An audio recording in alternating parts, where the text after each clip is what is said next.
su quello che è successo. Io credo, quello che sento, stiamo provando a scrivere delle cose, anche delle idee nuove per un eventuale prossimo film o anche per una commedia che vorremmo fare se il teatro riprende.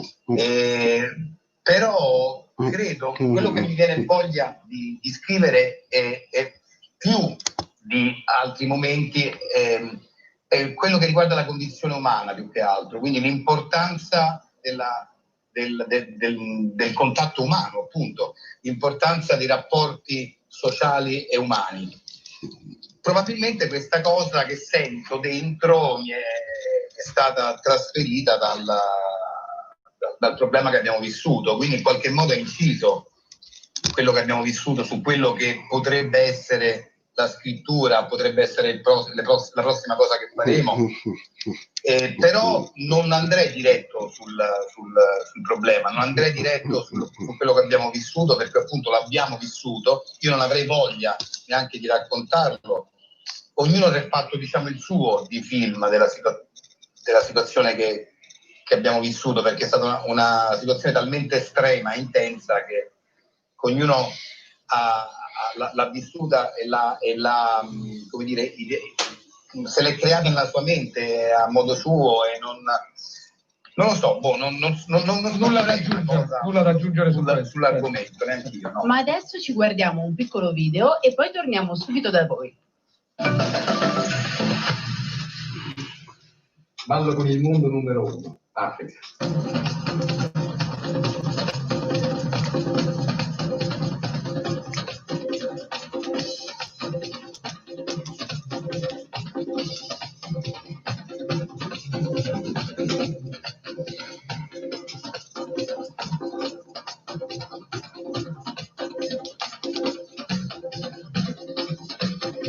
Ballo con il mondo numero 2 in America, Spunky Dance.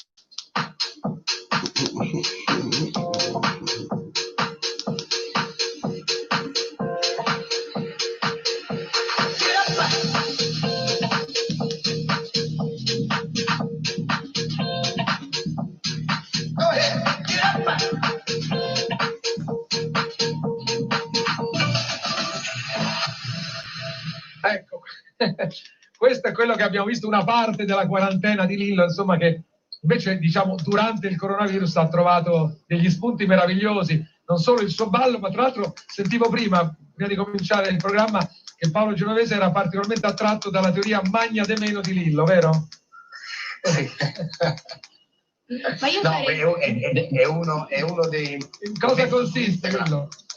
No, consiste nel fatto che io sono uno di quello che ha provato nella vita tutte le diete del mondo, dalla Dukan, quella appunto proteica, anche la Dukan, quella vegetariana, quella del digiuno ultimamente ho provato, che è micidiale perché cioè tutti i gastrici veramente mi hanno divorato lo stomaco. È deleteria quella? Tremenda proprio. E quando poi alla fine ho detto, senti, faccio una prova, mangio un po' di meno, vediamo che succede. Il lucchetto al frigo, il famoso lucchetto al frigo. Sono dimagrito, incredibile, mangiando tutto quanto, ma molto meno. Quindi forse basta quello. Proprio. Paolo, l'hai provato anche tu? Funziona? No, appunto, ho detto, sono stato fulminato dalla diretta di Lillo sulla dieta magna de meno. Adesso da domani provo anch'io, perché secondo me potrebbe essere interessante. Ma voi avete trovato delle passioni particolari durante il lockdown, oltre a quello che normalmente fate? Oltre a ballare? Vi siete riscoperti in qualche modo? A parte il magno di più, che è un po'... No, vabbè, posto. Guarda, per me è stato facile, posso dire, passare questo tempo piacevolmente, nel senso, per quanto può essere piacevole, poteva essere piacevole la situazione, però io, per esempio, faccio molte delle mie attività ricreative in casa, comunque, perché, per esempio, non amo lo sport all'aperto, in realtà non amo proprio lo sport, cioè non faccio... un po'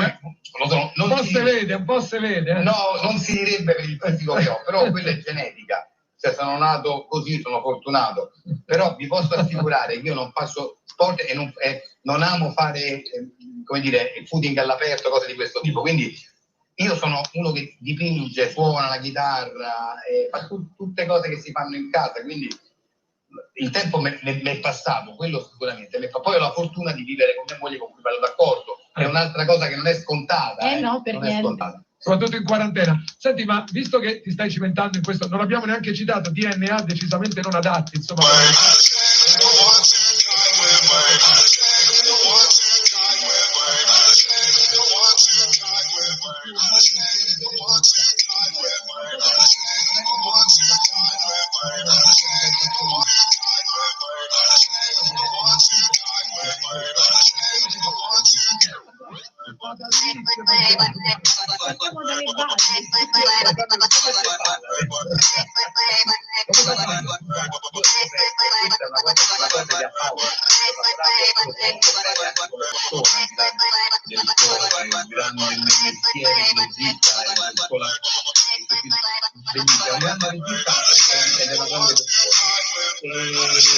Diciamo che Paolo è molto importante che abbiamo girato, quindi abbiamo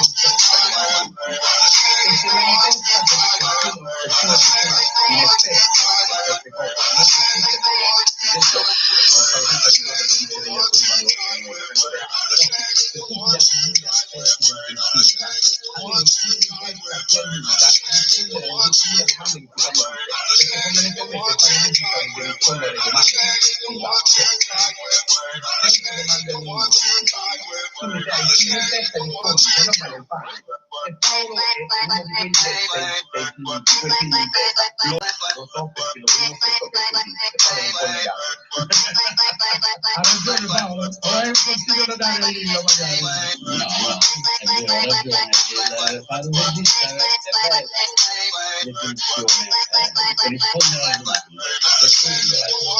È un mestiere molto serio, il regista. Tu sei lì e ognuno vuol sapere da te esattamente cosa fare, il costumista, lo scenografo, l'attore, lo sceneggiatore, e tu sei uno contro tutti.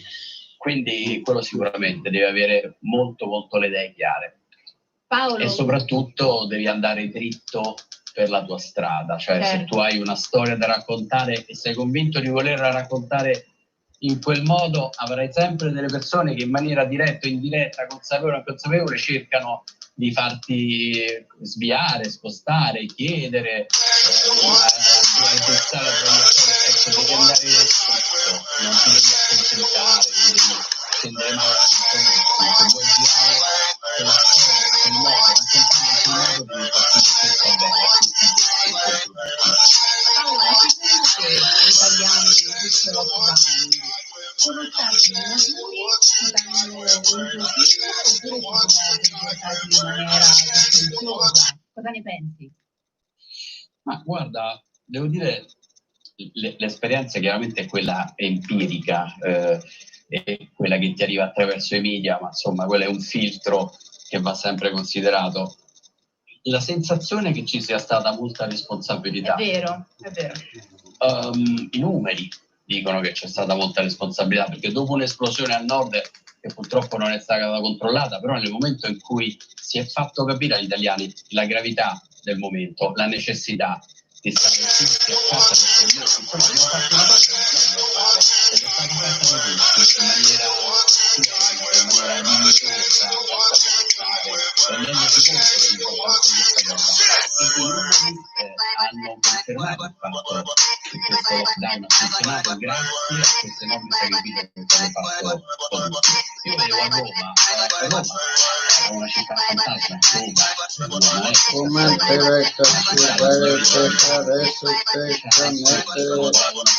Drugi, pravят, същото, абониране, камбана, известия. Sì, quindi rispondo, sì, sono stati molto maturi gli italiani. Infatti è giusto, ed è giusto Коментирайте su bolna tema. il problema togliere i divieti, questo è un periodo di educazione. Музиката казано тук. Bisogna dare fiducia alle persone e far sì che possano gestirlo in maniera responsabile, togliendo i divieti. Questo è un messaggio bellissimo e ottimistico al quale ci associamo naturalmente. Abbiamo altre cose da chiedervi tra qualche minuto, torniamo, sarà subito una nuova vita.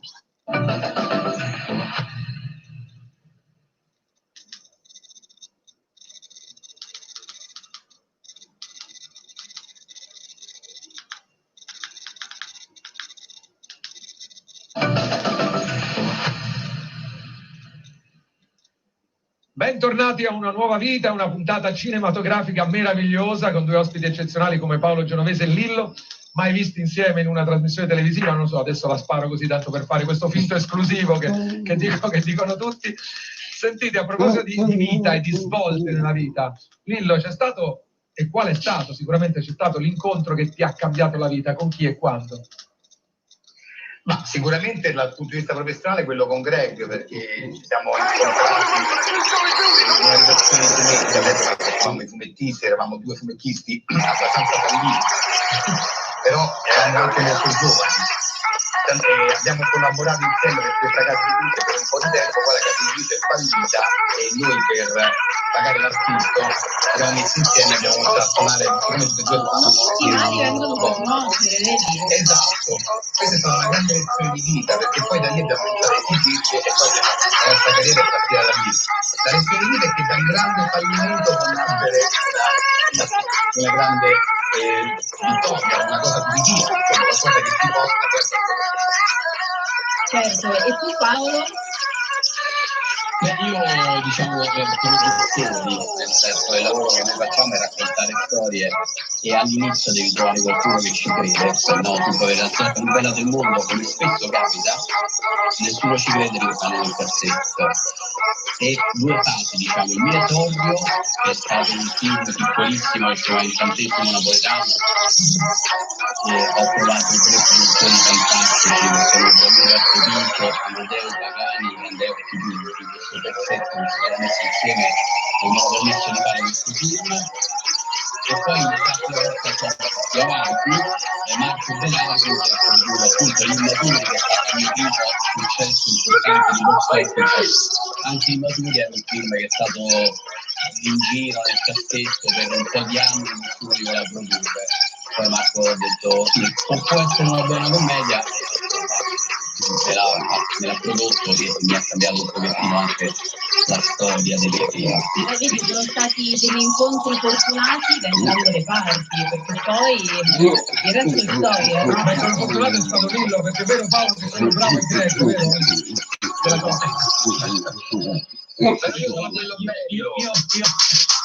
Io lo dico,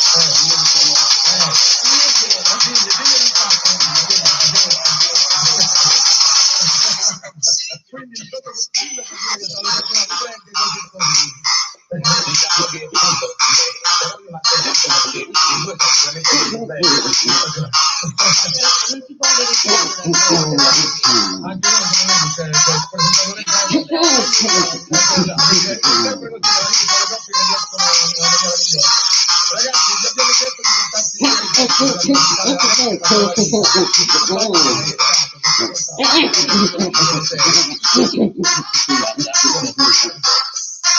vi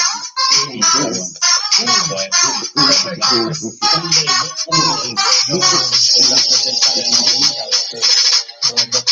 detto di il simbolismo dei Lego.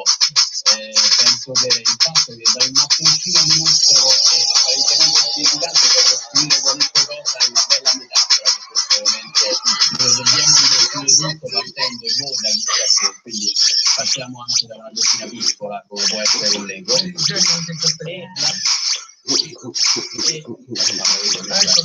la vecchia vita è questa qua.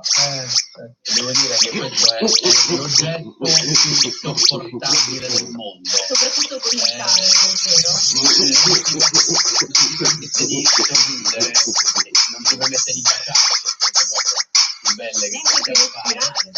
Ti fa respirare male pensando, quindi spero veramente che questo sia la vecchia vita e non saremo mai più costretti a portare. Assolutamente, però ricordiamo che per la città ha salvato anche parecchi video, quindi è stato, per una fase è stato fondamentale, poi certo ce ne vogliamo liberare assolutamente, ovviamente è stato, però la speranza è poter tornare a vivere in sicurezza senza bisogno di queste mascherine. E tu Lillo? Guarda, per la vecchia vita un pennello che ha rappresentato questo periodo per me è anche metaforico. Создай счастливые праздничные мигувы со сушертучия, не подражаем сушерткус. Per mettermi a fare qualcosa. Ma quelli dietro li hai fatti tu? No, questi in particolare no, però ci sono dei quadri che ho fatto io qua in casa, ma questa postazione non li vedete, perché l'illustratore si chiama Shag, che amo molto, e io faccio delle cose simili comunque, per cui il mio stile non è questo. Se no, io te posso far vedere, però devo andare. Poi tu hai un sacco di manualità, so che fai anche modellismo. No, è bravo, è bravissimo. Faccio anche, dipingo anche delle miniature, sì, quindi dipingo anche miniature, cioè dipingo in 3D, praticamente sono dei personaggi storici detti soldatini, ma non sono soldatini perché sono colpiti talmente bene, sono delle piccole statue che io dipingo dando vita. Vabbè, è tutta una cosa mia filosofica, mi fa stare bene fondamentalmente. E la nuova però rappresenta l'importanza di ognuno di noi, secondo me, nel dedicare parte del suo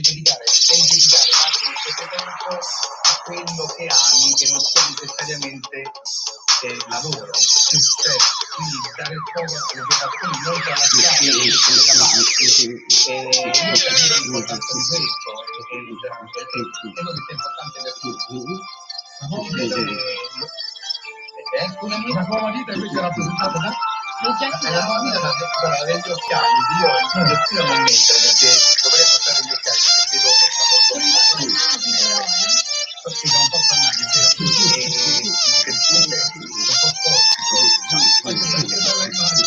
degli occhiali, no, ecco, questi occhiali rappresentano anche il vedere meglio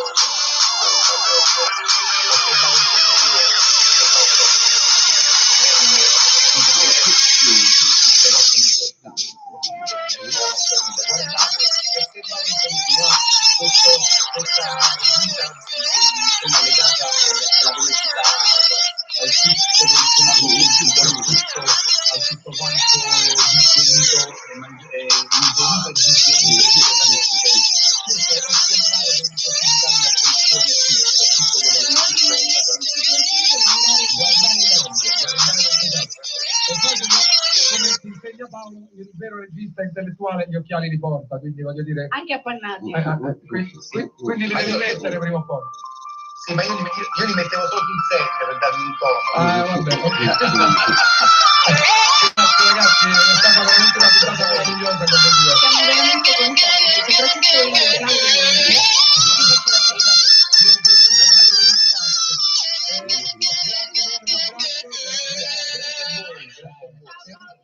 Paolo Genovese, grazie Paolo. Ciao ragazzi, due ospiti straordinari, meravigliosi, ci hanno regalato delle perle davvero, ultimissime trattate che intanto le abbiamo sentite.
Nella vita, per essere felici, sono essenziali tre cose: qualcuno da amare, qualcosa da fare.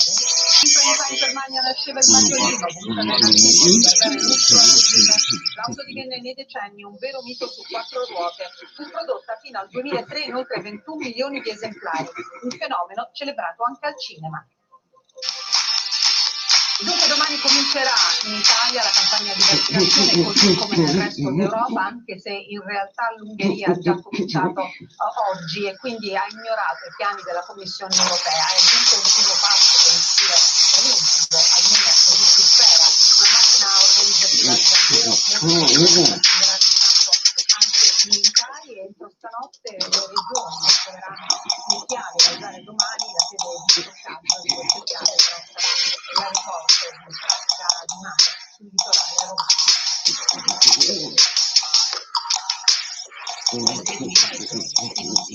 Solo dagli accordi. Ecco le prime dosi del vaccino anti-Covid arrivate oggi all'ospedale Spallanzani di Roma. A meno di un anno dalla scoperta del primo caso di coronavirus nel nostro paese, a meno di 24 ore le prime vaccinazioni in tutti i paesi. È un messaggio di fiducia per chi rade in Italia attesa con tutti del pediatra. Il straordinario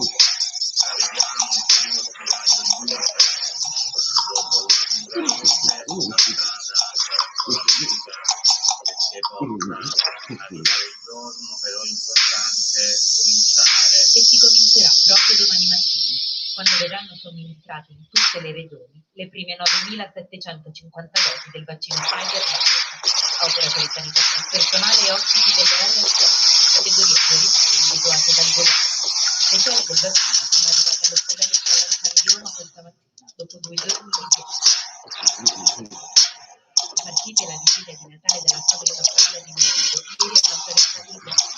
Dispettati da carabinieri e polizia, sono arrivati in serata alla caserma Salvo da Pippo di Roma, dove sono rimasti segnalati e poi essere portati allo Spallanzani. Una minima parte di dosi è le altre verranno svizzate in tempo per la concentrazione grazie alle pratiche per le vaccinazioni utilizzerà aerei che decoleranno la pratica di l'Agenzia Italiana del Farmaco ribadisce che il vaccino è destinato a soggetti disoccupati da reperire a 16 anni, che non contiene e non può provocare la malattia. E sul proprio sito ha pubblicato le istruzioni pratiche con benissimo con domande e risposte. Vogliamo farci nazionali del vaccino anti-Covid è stato presentato in tutti i paesi europei, così Simone Stabilito per la Presidente della Commissione europea Ursula von der Leyen.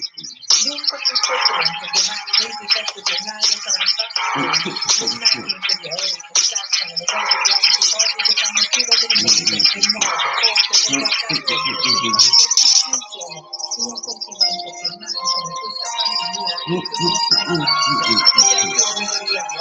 conservano solo una consapevolezza come si attratta il vaccino fosse sinonimo di maggiore forza, come è accaduto durante la ricerca dell'alimentazione tra Russia e Cina, una sorta di competizione in cui hanno dimostrato di essere un po' sottovalutate le norme fondamentali di sicurezza. Siamo stati effettivi hanno già distribuito i loro ricovati in altri paesi del mondo, stanno ricovati le vaccinazioni di intanto negli Stati Uniti sono più di 1 milione di persone vaccinate, sono più di 100 milioni di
continua a salire, soprattutto all'interno della visibilità variante inglese, verosimile che nei prossimi giorni la curva dei contagi possa risalire anche perché secondo gli esperti gli effetti delle restrizioni che stanno incidendo potranno solo dopo il 7 gennaio. In anticipo di della cosiddetta variante inglese in Italia, secoli riscontrati che sia gli operatori di ritorno da Londra controllati nei giorni scorsi all'aeroporto di Capodichino prima che venissero sospesi i voli dal Regno Unito. Tra questi 6 casi sono stati identificati 8 diverse varianti, tutte appartenenti al tipo B, che si sta diffondendo in tutta Europa, caratterizzati da una mutazione della proteina spike che ne renderebbe più rapido il contagio. In Veneto, dove sono stati individuati 3 pazienti esempi positivi alla variante inglese del Covid, fra le 8 mutazioni che circolano nella regione, 2 sembrano essere presenti solo in Veneto e non altrove in Italia. Anche in Puglia sono state confermate 2 positività al sottosegretario di Servizi in Amministrazione, in sequenza del rinnovo del virus, verranno depositate nella banca pubblica e non c'è disposizione di vaccini per intervenzioni di operazioni studiate. Sono state riconfermate anche 2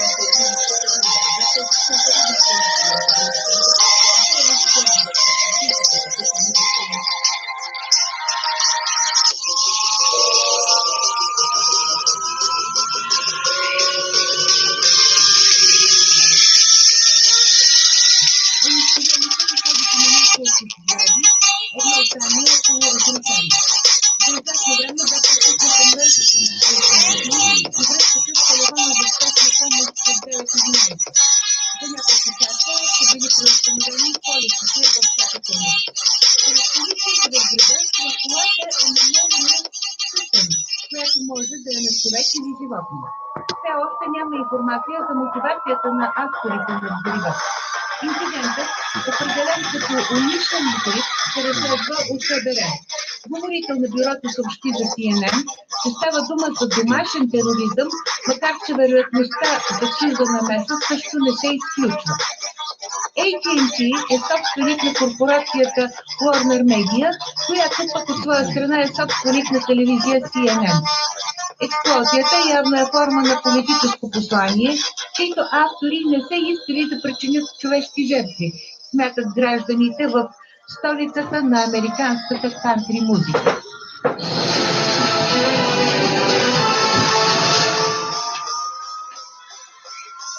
Светът може да е в карантина, милиарди хора губят работата си, милиони домакинства се шокират, десетки държави са прехвърлили икономическата криза, предизвикана с пандемията, обхвана цялата планета, но всичко това не засяга трафикантските мрежи, прехвърлящи милиони мигранти от ислямските страни в Азия и Африка към Европа. За тях няма ни пандемия, ни карантина, нито тестове. Отиващата си 2020 година бележи рекорд в този бизнес. Това показват последните доклади на граничните власти в Британия и Франция. Лондон и Париж си разменят взаимни обвинения. Кой трябва да носи отговорността? На 19 декември имигрантската служба на Британия оповести фашистските стенографи за прехвърлянето на острова на хиляди мигранти от арабските страни, Пакистан и Африка. Според информацията, публикувана в Таймс и други издания, цените на трафикантите се покриват. В началото на 2020 година те са вземали по 4000 паунда на глава. Като имаме предвид, че една лодка може да носи стотина мигранти, излиза, че с всяка лодка трафикантите печелят по 400 000 паунда, което прави към 440 000 евро. През септември тарифата е паднала до 2700 паунда на мигранти. А сега в празничния сезон се забелязва истински криз. Трафикантите предлагат коледни бонуси, пише вестник Daily Mail. Те вземат между 500 и 1000 паунда, а понякога се съгласяват и на 300 паунда на мигрант. Ниските цени увеличиха наплива, отбелязва доклада. Рекорден е 2 септември, когато на лодки през Ла-Манша в Британия са пристигнали 416 мигранти, придружавани от спасителите си в кавички. Бреговата охрана на Обединеното кралство. Вместо да ги върне обратно, охраната ги е придружавала до пристанището в Добър. До края на август тази година от Франция в Добър на лодки са прехвърлени над 4000 души.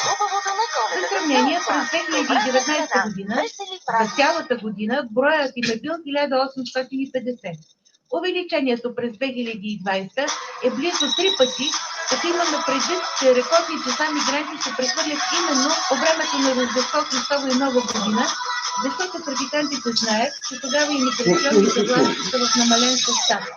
Става ясно също, че британското законодателство няма дефиниция за трафикант, за каналджия. Не може ли да различат мотивацията на каналджиите от мотивацията на отчаяните хора, които рискуват живота си, за да се доберат до Британия в търсене на сигурен живот? Край на цитата. Смята се, че трафикант е този, който улеснява трафика. Въпреки тревожния тон на доклада, британският елит не прави нищо, за да спре наплива. За сега решението на Лондон е да наблюдава с дрогите отношенията между пътуващите с всяка една лодка, плаваща през Ла-Манша, и така да отличат кой улеснява прехвърлянето. Тоест, той би могъл да бъде трафикантът, за да могат евентуално да му предявят обвинения за незаконно прехвърляне на хора на острова, коментира BBC. Това, разбира се, не е решение, само отбиване на номер. Вътрешната министърка Борис Джонсън, госпожа Прити Пател, самата тя дете на индийски мигранти, на индуизма, направи неколкократни опити да внесе закон с криминализиране на законно на британската граница по суша и вода, но на празно. Това нарушава интересите на неолибералните и космополитни кръгове в Британия. Да припомним, че Джордж Сорос дари $500 милиона само за 2016 година, за да финансира прехвърлянето на милионните мюсюлмански маси от Африка и Азия в Европа. Тези и други дарения се купуват и кораби, които се предоставят на правозащитни неправителствени организации, които осигуряват лодки, спасителни жилетки и телефони на мигрантите от Ибийския бряг и ги превозват до Малта, Италия и Испания. Виждате картите на трафикантските маршрути в Азия и Западна Африка. Но британския парламент не желая да прекрати нашествието. Там обвиняват Франция, която не успявала да спре трафика при град Кале. В отговор на британските обвинения на 22 декември Париж тиражира свой доклад, според който над 100 са британските трафикантски банди, които прехвърлят африкански араби от френска на британска територия през Ла-Манша. Офицер от френските имиграционни власти казва за британския Таймс, че тези банди имат явъчни квартири, където укриват нашествениците, и явъчни складове, където крият лодките. Във връзка с неконтролираното нашествие, в Добър и други градове по крайбрежието на Британия през изминалата година избухва за протести. Виждате един от тези протести в началото на септември в Добър. Пита се, защо властите не ликвидират явъчните квартири и складове и просто не експулсират мигрантите обратно в страните на происход, за което международното право им дава основание. Очевидно става въпрос за тайно подмолно прилагане на един план на определени кръгове, анонимни в ООН, изработен през 2000-та година и озаглавен заместващата миграция като решение за демографската криза в Европа. Според този план, до 2050 година в Европа от Африка и Азия трябва да бъдат прехвърлени 159 милиона души. На времето, преди 20 години, този доклад предизвиква бурно възмущение, изразено не само от френската Фронт Национал, но от редица хуманитарни организации и правителства. Ето защо той продължава да се изпълнява до ден днешен, но тайно и подмолно от обществата в Европа и от техните парламенти.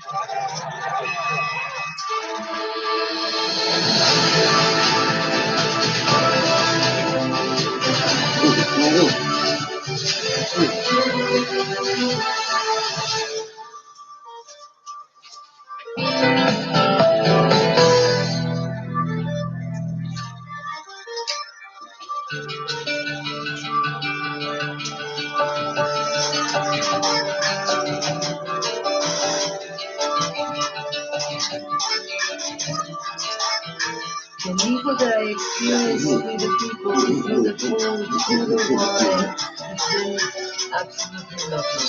If you went home already in the US, because 5-6 years ago there was the first time we came from Costa Rica, great professionals, it's easy to work here because they know very much, and of course friendship is there, and so I feel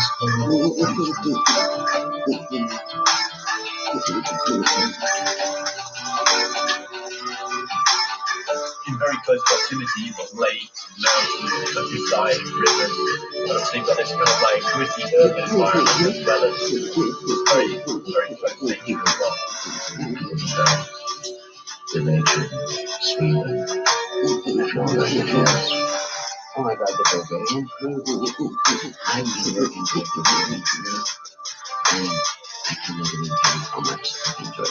All creative people should come to Bulgaria and experience what I've experienced. It's a real charm to come back and see the smiling faces. Bulgaria is the place to be.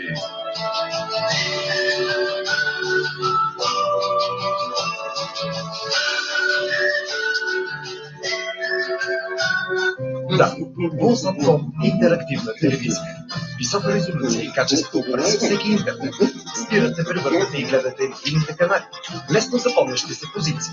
Видеотека с стотици актуални филми и сериали. Да, Булсатком TV и мобилно приложение. Гледайте каквото, когато и където искате. Да, Булсатком интерактивна телевизия. 240 TV канала с включен спортен пакет. GMA. Всичко за 20,99 на месец.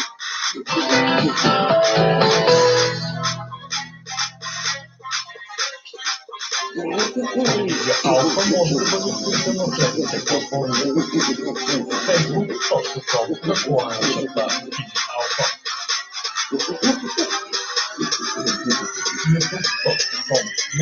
YouTube.com/TV Алфа 5G. Instagram.com/televizия.alfa.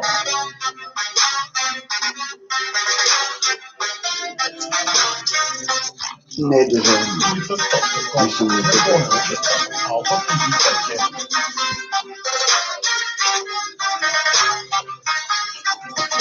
Очакваме вашите писма на нашата електронна поща zrители@alfa.bg. Гледайте ни на живо на www.alfa.bg.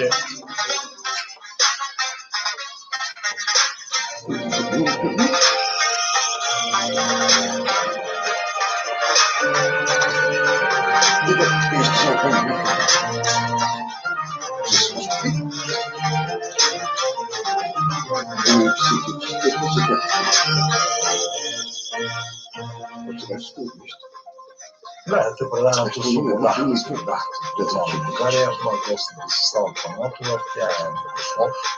Тя е човек, който професионално се занимава с тактика и млади хора и на професионалите да имат достъп до богословското познание. Какво точно означава това? Нека да тръгнем от малките деца, защото тогава поемаш, отиваш, всички път и ще бъдат. Как стои въпросът в момента? Аз виждам, че вече това не се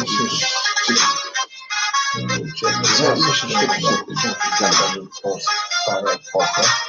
Но ще говорим за това, как се развива сложните през десетилетията, учението и религията на православие, аз така да наричам, Святан Божий, не по история на религията. Сега как е положението? Положението сега е както и преди 20 години. Предметът не е факсимилите на учебни часове, което църквата е най-желателно с оглед на по-нравственото изграждане и възпитание на деца. От друга страна имаме стъпка напред, именно тези учебници, тъй като учебният час е ротативен, да, или избираем, но така или иначе не е задължителен. Въпреки това, Министерството на образованието обяви конкурс за пръв път след прехода. Обяви конкурс за изработване на учебници по религия, православие и слава Богу всички учебници, разбира се, на съответствие бяха одобрени. Това е огромна стъпка напред, както в помощ на учителите, които вече много по-спокойно ще провеждат своите часове, няма да се притесняват къде да намират материали, какво да комбинират за всеки отделен час, по всяка отделна тема, имат готови разработени уроци с прекрасни илюстрации, с прекрасни методически избрани задачи. За децата беше много прекрасно занимание, да имат такива учебници. Деца може би най-красивите от всички останали учебни предмети, поне това, което аз съм виждала при моите деца, могат да сравним и учебниците са прекрасни. Да, ние ще ги покажем като полиция и като вътре страница оформление. Въпросът е, те стигат ли наистина до децата, защото казвате свободно избираем предмет. Тоест, трябва кой директор, учителят да посочи, да каже, искате ли да учите така? Тоест, това не е задължително обучение. Това е разликата да кажем на хората, защото аз съм сигурен, че има доста родители, които не правят разлика между другото и ако трябва да преценят или им се каже, нещо на училище, или преподавател учител, той каже, да ще да се пускат английски или вероучение. Така, английски или този въпрос се решава. Има точка на богословието, които са подготвили при прекрасни ученици. Аз съм сигурен, че са се чули. Как те да стигнат до децата? Стигат ли сега? В каква степен стигат? Кого стигат? Как родителите разбират, че има такива ученици? Много са въпроси, но разбирате. Искам да се някакси да обясним на майките на дъщите. Сигурен съм, че много хора, които не гледат и които искат да разберат как им да учат учебен, но не знаят как. Да ми кажем. Да, най-важното е всеки от родителите да задава въпроси, да пита, да настоява. Тоест, да отправя своите настойчиви искания и желания от една страна, детето му да учи религия, християнство, православие, така се води учебната програма, според учебната програма на МОН, да задава тези въпроси родителят както на класния ръководител, така и към централното ръководство на съответното училище, към директора на училището, тъй като в много училища в България има утвърдена практика на изучаване на религия. Това е една приемственост вече от десетилетия, бих казала. Много казано на такива примери, добри практики на постъпателно, систематично, клас след клас изучаване на религия в едно и също училище години наред. В повечето училища, за съжаление, директорите нито осигуряват информация по този въпрос до родителите, нито търсят съответно преподаватели и предмета все едно не съществува. Точно това ми беше подтекста на въпроса, защото казвате те да задават въпрос. Даже те обаче, ако не знаят, че има такава възможност, как да задават въпрос. Ако някой не ги осведоми, ако някой не ги запознае, ако те не са запознати, ако не знаят, че има възможност детето да учи такова нещо, как да задават въпрос. Те си отиват, как тук не съм виждали, вземете и ги обучавате. Не задава въпроси дали трябва да се учи география или история. Да кажем история на специално история. Никой не е точно наука, защото историята е както да си поговорят. Но тя се учи задължително.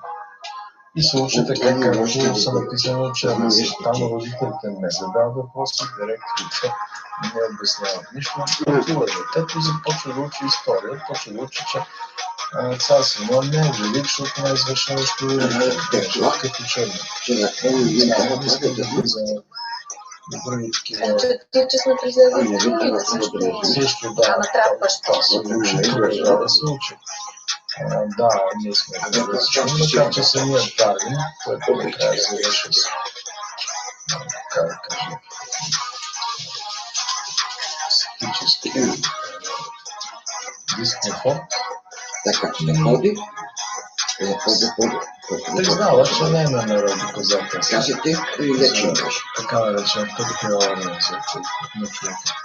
Само ще не продължава да се учи. Родителите трябва да знаят, че те трябва да изпълнят декларации, които заявяват желанието си и децата им да учат религия.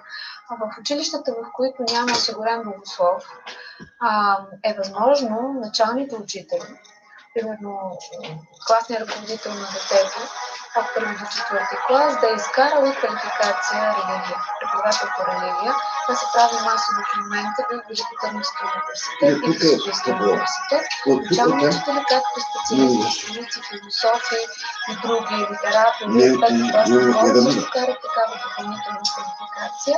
И дори конкретното училище да няма учител, богослов, би могъл такъв преподавател, колега, който е минал необходимата квалификация, да изиграе ролята на богослова, къде е по-успешно, къде не е толкова успешно, но все пак да се даде възможност на децата в тази училище да сформират групи по религия и тя да се изучава. Това, разбира се, зависи от информираността на родителите. Всички трябва да знаят, че според наредбата на МОН този предмет е част от учебната програма, учебния план на българските училища до 12 клас включително.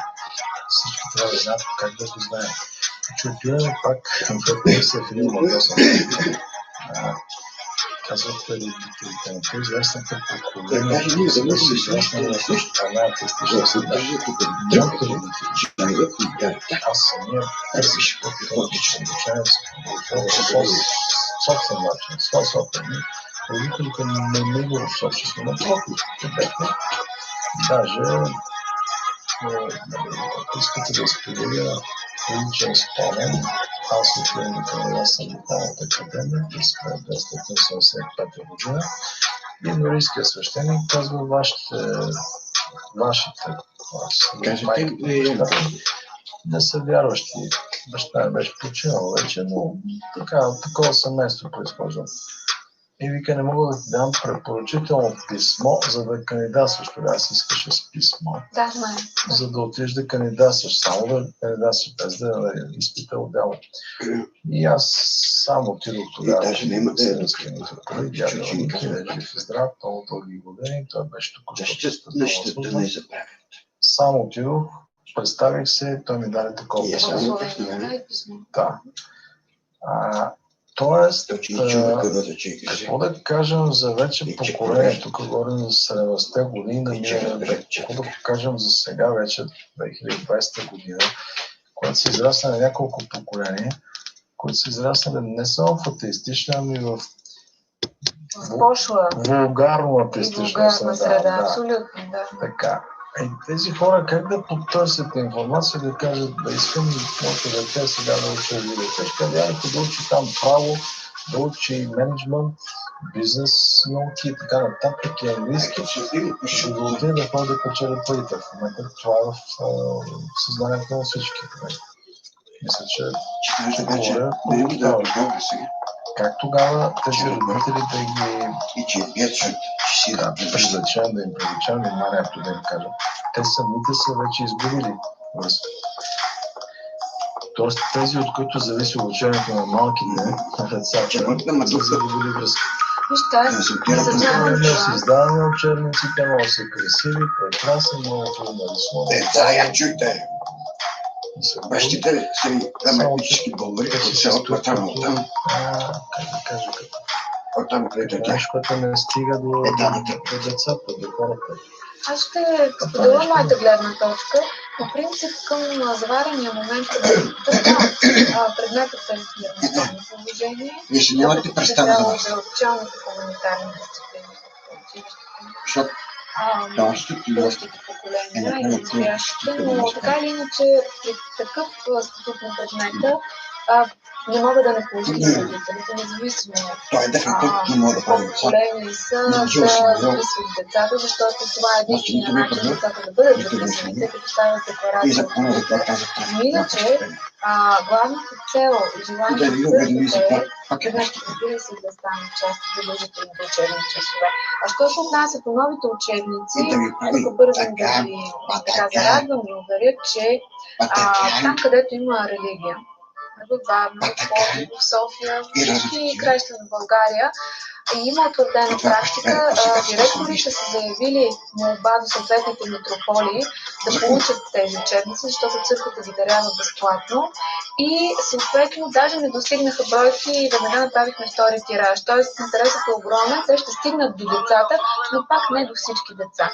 Затова апела на църквата от десетилетия управляващите, независимо от коя политическа сила или коалиция са, да погледнат отговорно на този въпрос, защото тук става въпрос за духовното здраве и физическото здраве на децата, за психическото здраве на децата и за силата и бъдещето, доброто бъдеще на българското общество като цяло. Тук отворяме въпрос, който вече ги следваме лично, тъй като е 15 директна политиката, при това публицистиката. Почал съм много пъти тази теза и като публицист, и като политик, че трябва да се учи задължително. Защо това не се случва според вас?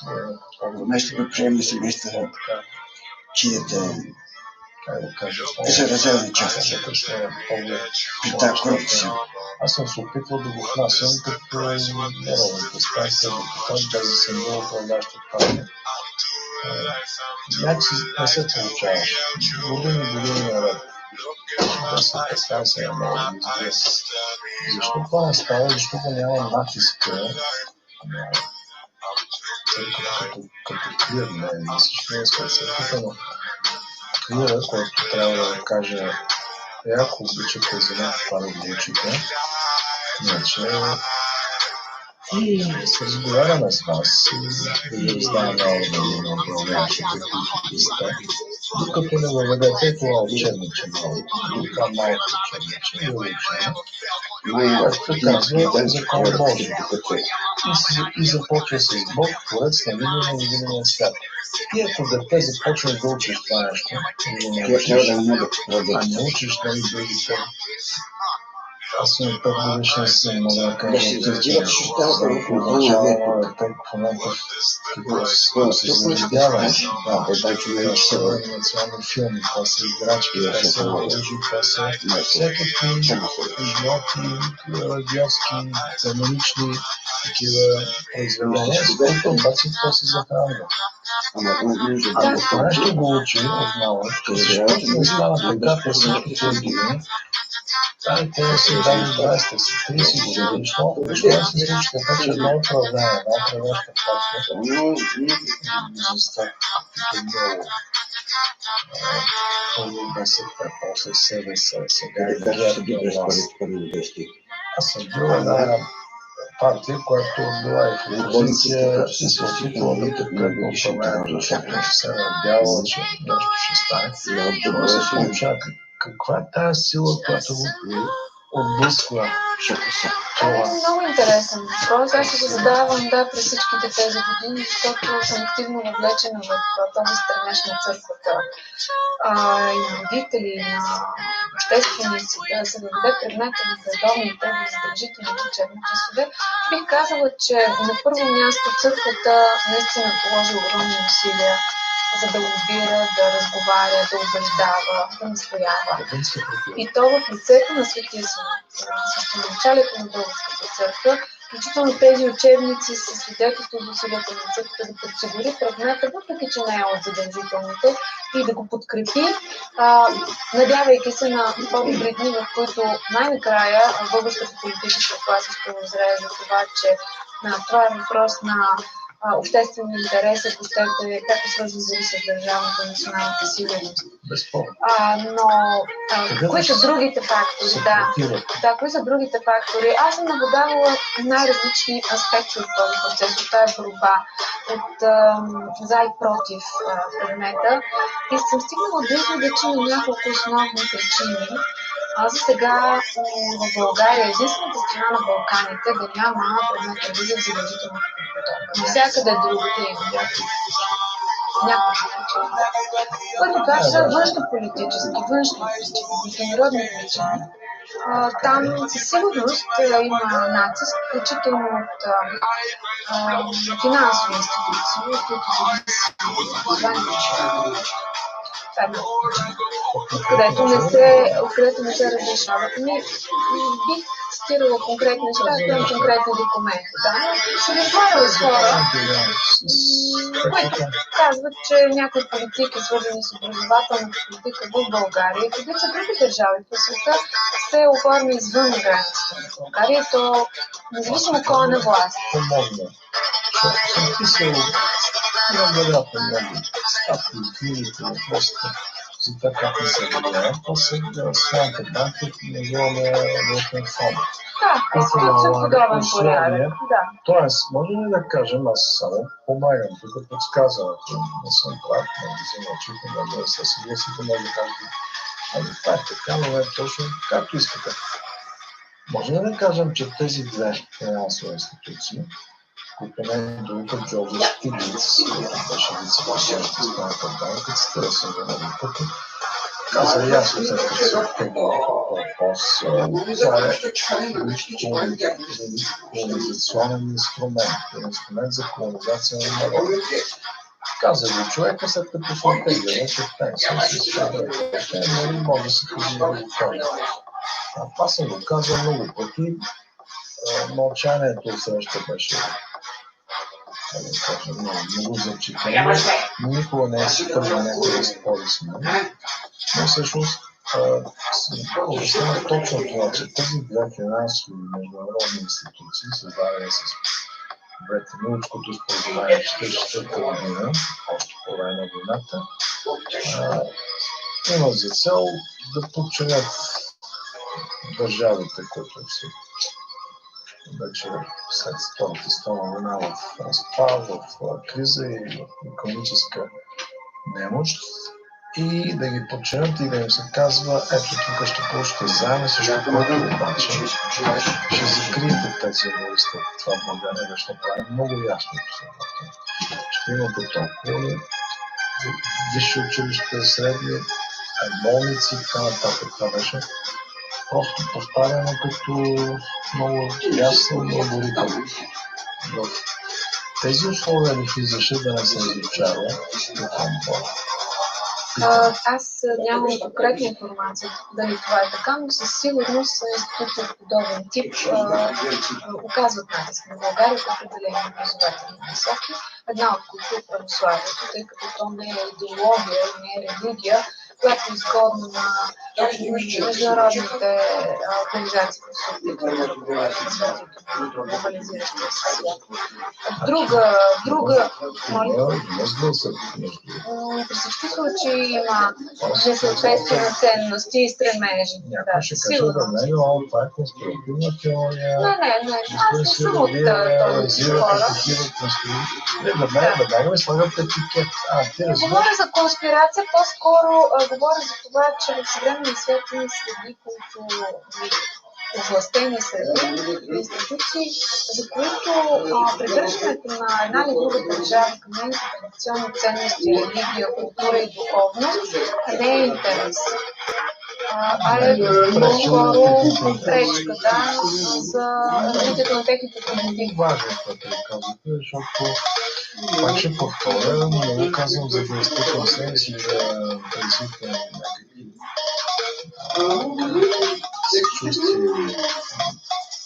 Просто много пъти са ме обвинявали в теория на конспирацията, когато говоря подобни неща.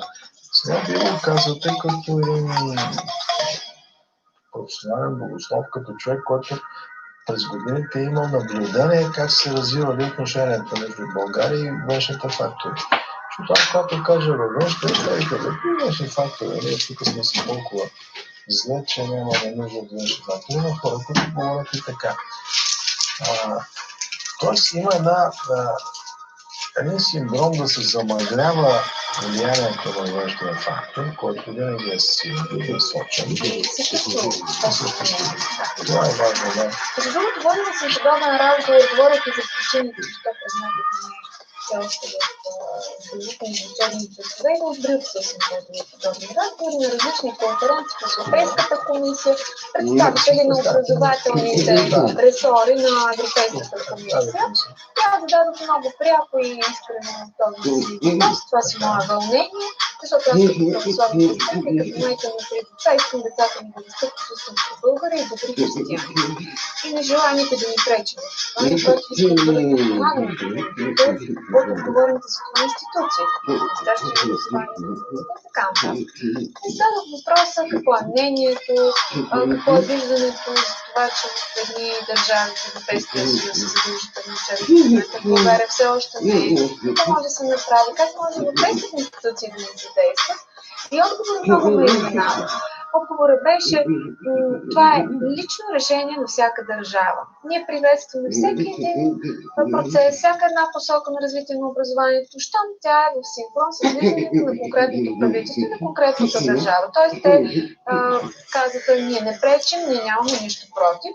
Не знам това дали е така, Факт е обаче, че наистина много зависи от нашето правителство, независимо коя политическа сила е на власт. И тук идвам до третата причина, която поне аз от мои наблюдения съм наблюдавала. Хора, които се престарават, които имат властови позиции през годините, които се престарават да угодят пак на някого навън.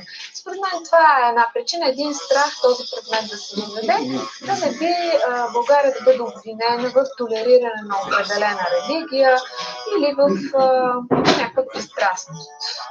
Което в принцип не стои като проблем, защото във всички европейски държави се изучават няколко основни вероизповедания според конфесията на съответното дете. Даже в Австрия, в Белгия има православно вероучение за децата, които желаят, а тук още не можем да го направим задължителен част във всички български училища. Това е парадокс. Тоест, липса ни от нас силата да го наложим. Ами, до сега липсва политическата воля, макар че много от управляващите са казали, че желаят да го направят. Имаше такава възможност при различни правителства. Вярвам, че ще се случи. Което целува рекламата, кралята, той стеща на дискотите, получава орган. И въобще демонстрира по всякакъв начин, че подкрепя българската православна църква. Да, това е самия част, той е част от нея. Да. Какво му пречи да въведе ето това обучение, защото ако приемем, аз знам, че има два, поне минимум два плана, може би повече, в брюкселското говорене. Там ти се срещаш с един негов чиновник, който ти казва, моля ви се, ние винаги се месим, след което обаче идва един друг човек, който казва на реалния управляващ, и сега не знае тук какво ще прави, защото няма да получиш тия фондове и така нататък. Това го знам от опит. Знам го от все пак. На години съм бил от опит и от условията с хора, които са управляли в България през тези години. Но въпросът е, че в Европа го има. В Англия го има. Тоест, и в Германия го има това обучение. да го задължително. Можем да го извоюваме. Значи външният фактор не е този, който най-определящия според мен. Можем да някъде да се оправдаваме с нещо, но не да легнем по гръб и да кажем, много не ни позволява. Значи тук липсват какво? Липсват политици, които да говорят такова политика. Липсват и раси, може би, които да кажат на политическата. Я, ала тук приятели, да, мога да съм, че искам да завърши това обучение. Също тук бих така не се съгласила. Знаете ли защо? Става въпрос за друго, че когато някой бива награждаван, той бива награждаван за това, което е направил, а не за това, което не е направил. Според мен това е логиката на дадено награждаване и поощряване. Ние сме далеч от мисълта, че сме по-мъдри от нашите архиереи. Там така са преценили. Да, сигурно си има причина за това. Въпросът е да продължи настояването за въвеждането на този предмет в българската образователна система като задължителен, защото несъмнено ще е полезен. Защо не продължава? Защо не виждам тази тема? Защо сега, когато телевизия включва, се занимават с маски, трябва да носиш без маски, а не ми обясняват, че преди маските е това. Да, че това е преди всички маски, преди всички. Не искам да ви занимавам с моята лична тук история през последните месеци, когато аз призовах на Възкресение Христово на Велик ден да се отиде на църква, за което получих обвинение. Да, спомням се. От прокуратурата. Очаквах, разбира се, подкрепа от Ярастът, висшия край на църквата, можеше някой да се обади да каже, чакай защо. Човек, който иска, нямаше ограничение тогава колко хора да ходят. Без вас не съм казал, когато без маски, казал просто идете масово на църква. Масово. Нямаше ограничение. Тоест не съм нарушил по никакъв начин закона. Не изкараха, че съм нарушил закона. И видях едно, в който пише, че това е подбуждане към престъпление. Кажете ми, подбуждане към престъпление ли да кажеш хора, идвате на църква на най-големия празник, празника на празници? Аз мисля, че православните християни много правилно разбраха вашия призив. В смисъл, да не го възприеме като някаква форма на саботаж. Аз не мога да говоря от тяхно име, но най-важното е, че вие говорите в духа, в който те говорите. Така да кажа. Защото всъщност нашите архиереи, аз поне така смятам, защото нашите архиереи не ни призоваха да се скрием. Аз не чух някакви от архиереите, които да кажат, идете нашите на цели. Излезе един, няма да ги посочвам, който казва, така, мерките, така, онака. Малко беше така витиевато. Съжалявам, ако съм ви объркам представител, но това беше моето впечатление. След което аз си излязох без задържа за 24 часа, утре в 10 часа ще се води делото ми, с което аз се спорам това, незаконно, антиконституционно, съдържание териториално, заради това. Призовах като излязох, казах, очаквам мнението на си много. Този въпрос, дали това е престъпление, ако е престъпление, ще кажа, добре, ако това не е режим, ще кажа, да, извинявам се, съжалявам, че съм го направил, не чух такова мнение. Аз считам, че с 31 точно преди това излезе със становище, което призовава за ненарушаване на правото на участниците на ходят в храма, разбира се, да се съобразяваме с мерките в тази различна постановка, но категорично да станем за позицията, че всеки има право, трябва да може да бъде в храма. Така че това становище бе изявено така или иначе. Няма разминаване. Защо не стане да се не знам, аз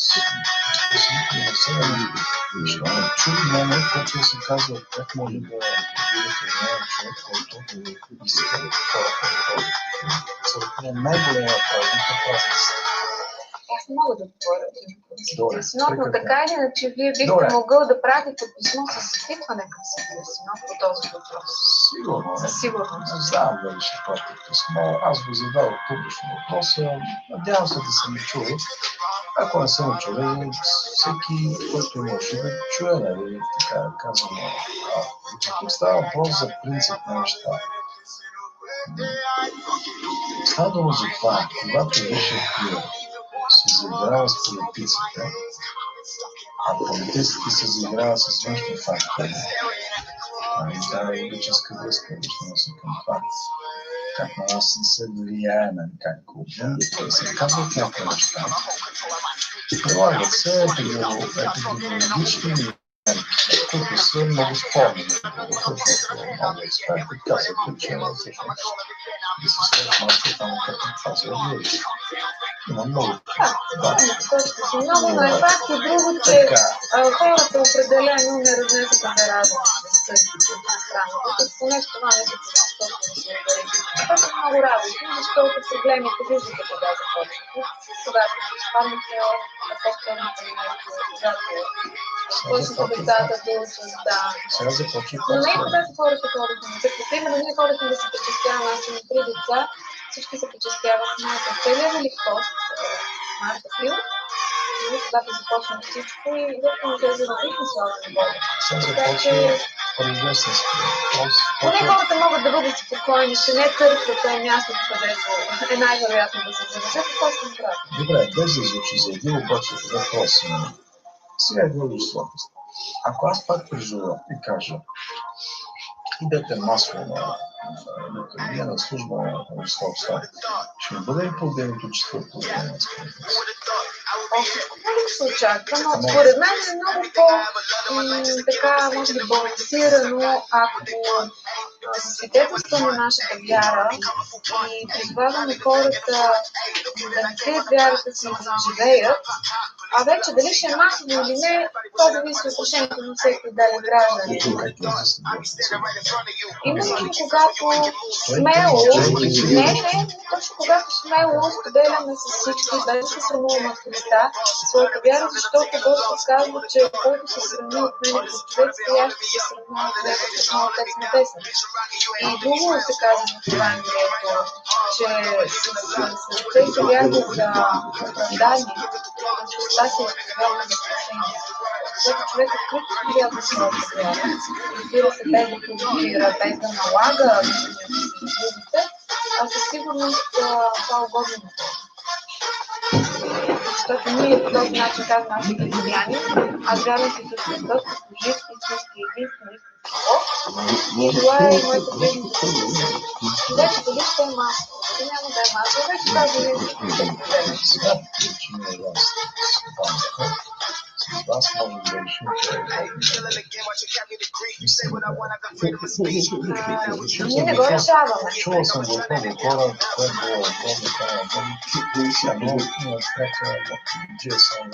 не го решаваме ние.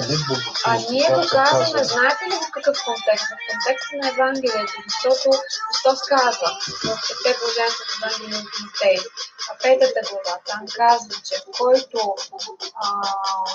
страда за мен, перифразирам, когато каже каква да е лоша дума заради мен, заради това, че този човек изповядал вярата си, заради това го хулят, обвиняват, маргинализират, изтикат периферията на чувството и дори го затварят, съдят и така нататък. Блажен.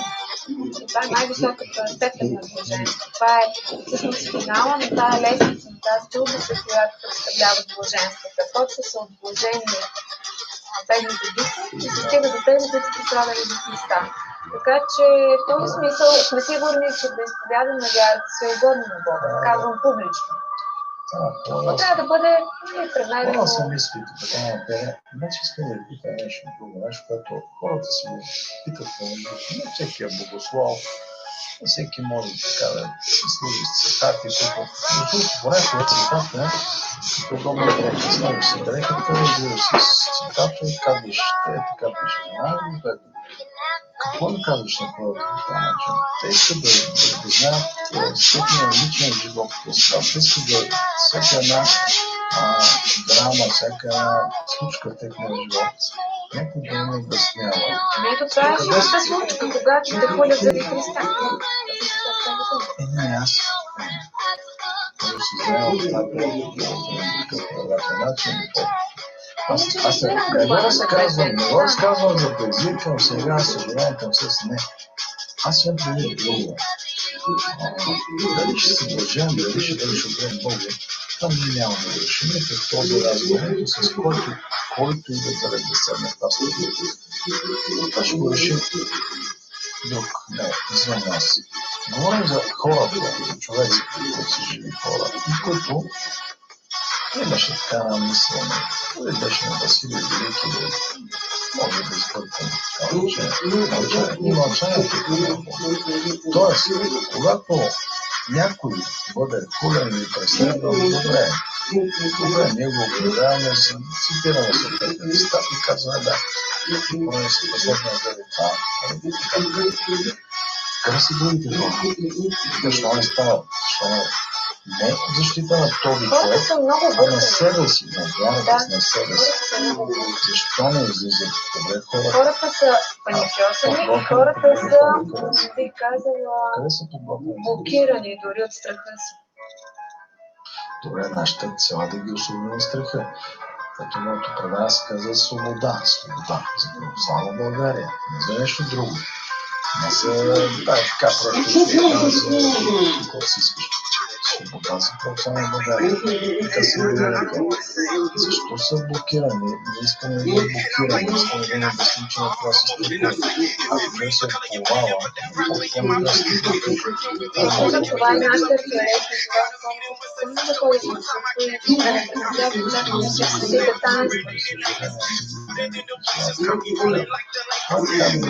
аз също съм удовлетворена, защото България остана една от малкото държави, които говорят странно в нашия регион, който за мен е голямо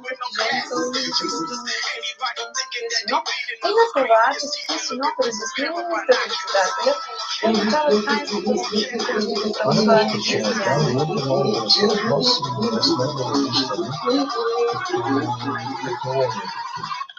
причина и следствие. Това беше причината. Следственото обясни на след че не трябва да това храна, като ги послуша. Аз мисля, че той прояви много здрав разум и послушание. Говоря в смисъл на християнско самосъзнание, което е много ценно. И той разбра, че в живота на православни християни има едни важни таинства, чрез които православни християни се осветява духовно и може да се пред. Те предвижда Божията благодат за тези таинства. Едно от тях най-важното е световното участие. И ако това се отнеме на човека, това е едно да му отрежи стъпната връх с Бога. Вече не знам конкретните разговори как са преминали, но знам, че му е било обяснено и той самия заяви по медиите, че е разбрал, че има тяло Христово и кръв Христова и че има таинства, които не могат да бъдат отнети по никакъв начин на практикуващите християни. Това е много ценно, че се случи. Зависи дали да затвори страната или не. Предполагам цялото правителство. Не мога да коментирам, аз не знам. Това е разбрал това нещо, това е ценно. Аз съм го някакво за нас също е много важно и за много хора, защото как се стана наистина не го обяснение, че така не стана. Аз много се радвам, че единствено България не е затворена на граница, което потвърждава историческия факт, че тук през светлината на познаването към другите основни държави, това става факт. Това потвърждава за мен, това е потвърждане на историческо лично безспорно. Но е важно да това реши след разговор с представителя на синола, с Крисла, които са му обяснили истина. Тази част остана да разяснена за много. Мисля, че това е разделяло и също така смятам, че беше много ценно обяснението и така напомнянето на Светия Синод и към министър-председателя, и към генералното чисто, който тогава се среща с свързани с епидемията от COVID, че освен на физическото предпазване на всички нас, трябва да мислим за психическото здраве на хората и ако те почнат да изпадат в депресии, ако почнат да се чувстват като затворници, да спочват от краката, а това е не по-малко страшно, даже по-страшно. Светия Синод това много го наблегна пред управляващите, че трябва да мислим за психическото равновесие на гражданите и да се търси баланс между мерките и свободата. Чудесно, това пак е принципен отговор. Към конкретно, ако е удобно, не е правилно да се казват, защото се пак човек с вътрешна информация. Имаше ли специален разговор, който представите ли специален потенциал, отказвам министър-председател, не е трябвало да се той казва добре. Ама това беше известно и по медиите се разписали тази информация за срещата с Светия Синод. Да, категорично Светия Синод мисля и да представи тази своя позиция като изискване, което слава Богу се съобрази правителството. Добре, това е хубаво да изяснявам, защото аз много разбирате като жена, искам да конкретизирам колкото може по-лично за хората, за да е ясно, че никой не е черно-бел, никой правно. Който сега трябва да знае, че той свършва нещо, което е добро. Много важно и мисля градивно. Това трябва да се отчита, защото разбира се.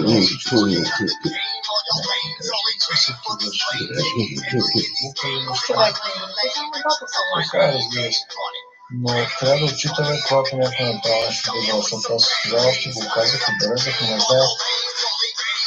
не знае точно как е станал тренера, дали се решил сам.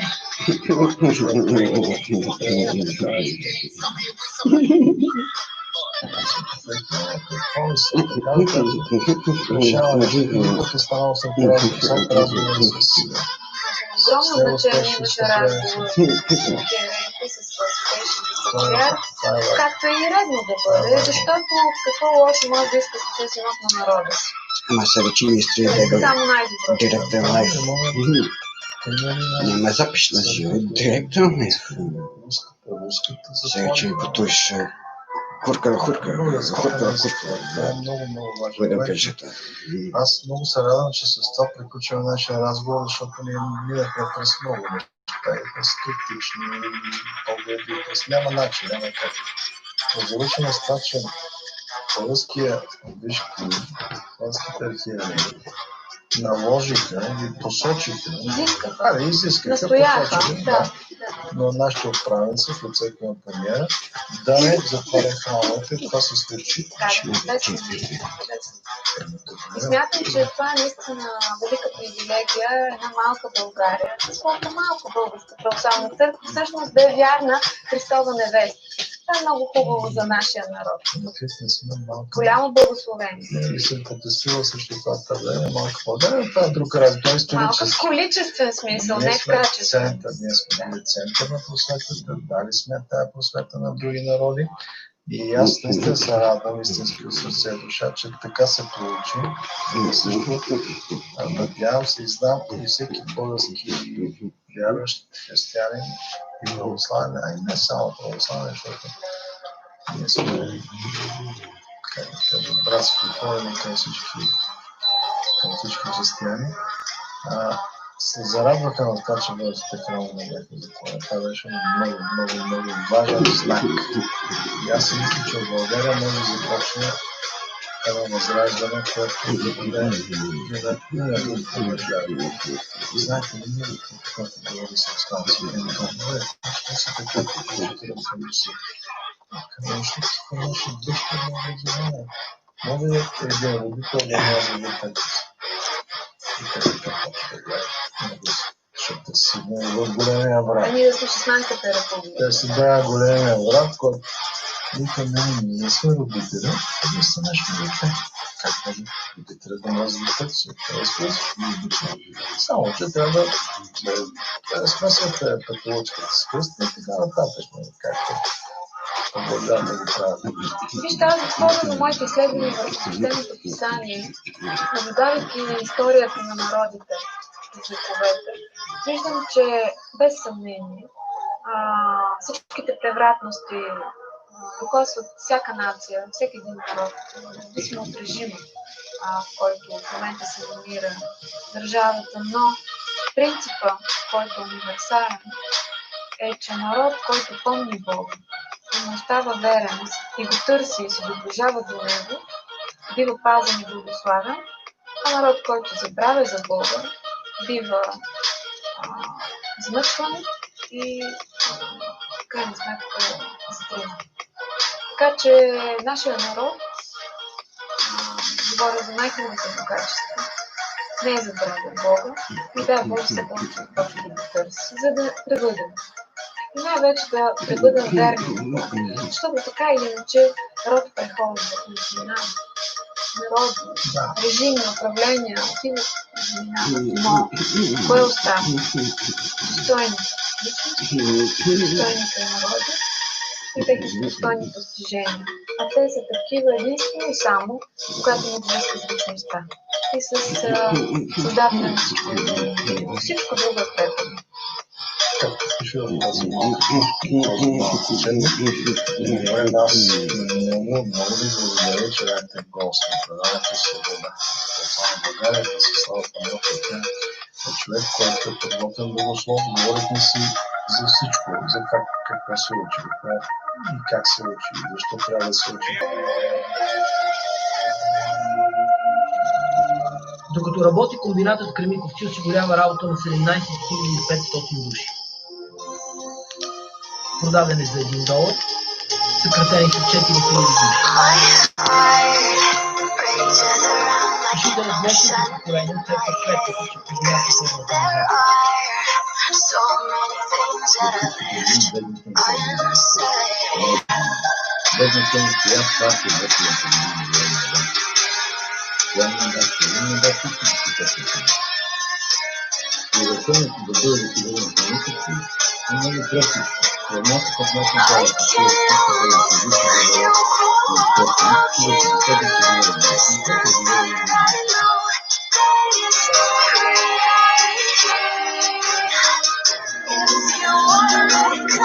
България е първите въпроси държава, която се изградена ядрена.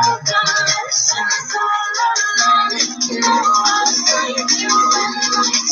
1970 година атаката и първостоя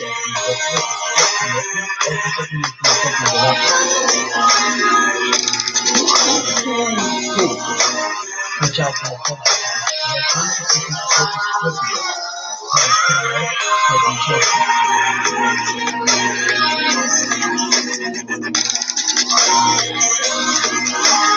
началото на България общо концентрирана ядрена мощност е 3760 мегаватта.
Най-важният въпрос на държавата е да удължим ресурса на 5-6 блок.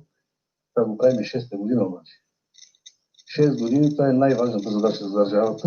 6 години правим процедура как да удължим ресурс на 2 блока, като тези процедури могат да се направят спокойно за една година, да се подпишат договорите, да се направят за 36 месеца, т.е. за по 3 години. През 1999 година е подадено най-голямото предприятие, което произвежда най-големите предприятия от военно-промишления комплекс на България.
Броят на взетите в предприятието достига около 20 000. Само за сравнение, днес цялото население на град София е под 10 000 души. Военният завод традиционно участва в различни изложения за военна и гражданска продукция. Още в началото на Съединението става редовен на конкурси по български страни, специализирани в изделна система, международни системи соло, канете и други. Предприятието включва редица договори,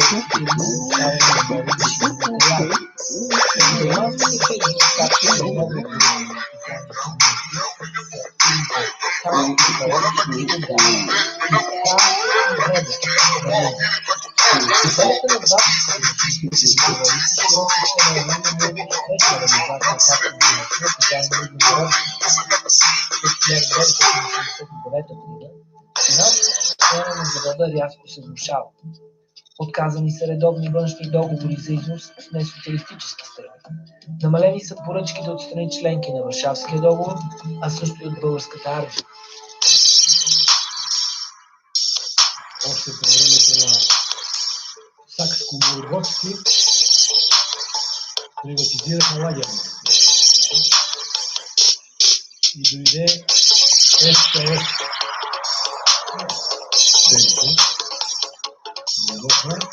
сега цялото ядене на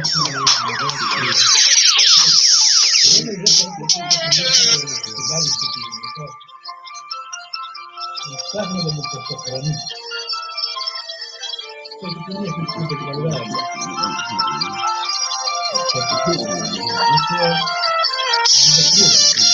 Други заводи не успяхме, не успяхме.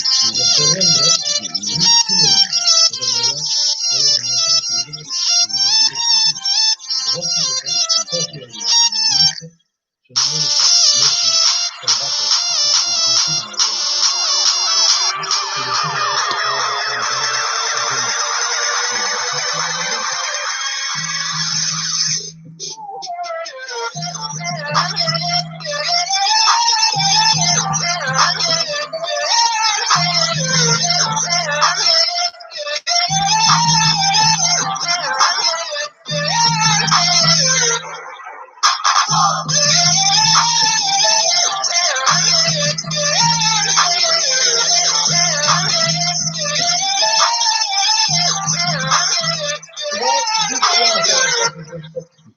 Училището е подготвило технически кадри за ВМЗ по специалностите производство на боеприпаси.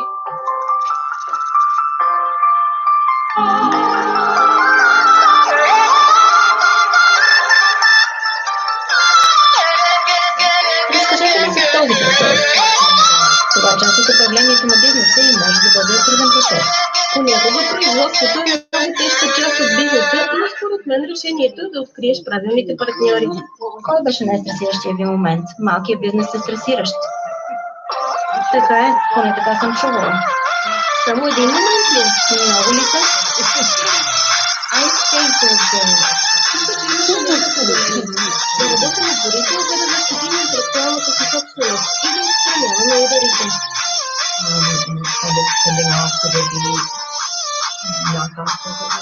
Води ми се глава да остане фалшиви хората от разходата. И казва, че ти има още дела, за да се защити марката. Да поговорим за бизнеса. Децата от 12. Не слушайте. Постигна се невероятен ръст. През 2009 имах 60,4 милиона долара печалба. През 2011 печалбата достига 16,6 милиона долара. Това е повече от 20% за 3 години. Първо, може да продължите този ръст като печалба, да се справите още по-добре. Мисля, че основно той постоянно да предлагаме семейни игри. Ако можете да го направите, винаги ще има пазар, но трябва да останете концентрирани, да останете верни на това, което правите. Според мен, твоите често хората се опитват да бъдат всички за всички, а това е липса на концентрация и пречи на бизнеса им. Добре, ще ви запитам, имате ли печалба? Да. Разкажете и от самото начало. Компанията им има кредитна линия и няма дългосрочен дълг. Каква е ситуацията с външните инвеститори? Имате ли венчур капиталисти или външни инвеститори, които чукат на вратата ви и ви казват, че искат да участват? Имали са много хора, които са идвали при нас и са искали да участват. За нас обаче, за момента, това не е нещо, което търсим. Не харесвам абсолютизация. Например, че никога няма да говорим с някого. Не мисля, че има смисъл. Сега компанията има собствен склад, 36 служители на пълен работен ден и наема още 15 по време на празниците. Също така има 14 споразумения за лиценз, които покриват различни стоки, включително дрехи за елки и книжки за отпечаване. Има елкондитите на момчета от различни етноси. Лицензираните ни партньори са много важни в изграждането на бизнеса. Успяхме да открием чудесни партньори, които вярват в това, което правят. Преценяваме ги. Създава ли семейен момент? Може ли да създаде семейен момент? Всичко от коледната украса заедно украсява телхата. Става. Пижама на Коледа. Да, всички го правят. Можете да го направите като семейство. Става. Ключът не е да извадите всичко, само защото можете, а да бъдете много умни. Но сега стратегията работи. Определено мисля, че един от начините да се измери успеха е нивото на лицензиране, което могат да имат. Да се разширят във филми, фигурки, колекции. Щом го постигнете, променяте конкурентната рамка.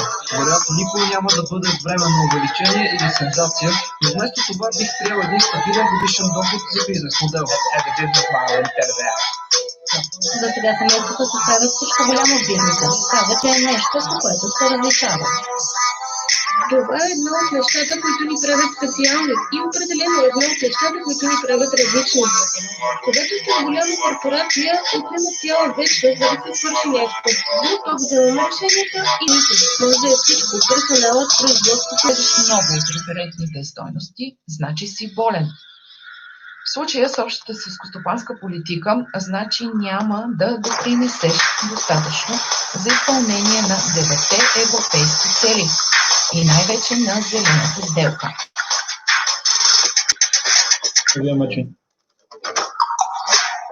Върху която сме се молили. Никакъв знак на смърт да сложим гаска ръка в сърцето си, да затворим очите си и за...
And now hundreds are being built with the help of a German development agency. Until now, a large part of the rainwater here is going unused.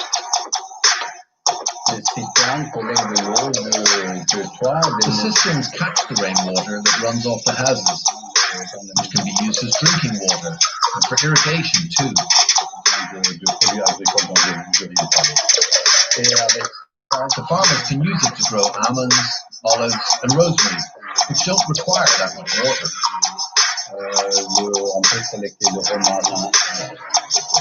The agency also advises farmers and has set up what it calls water forums.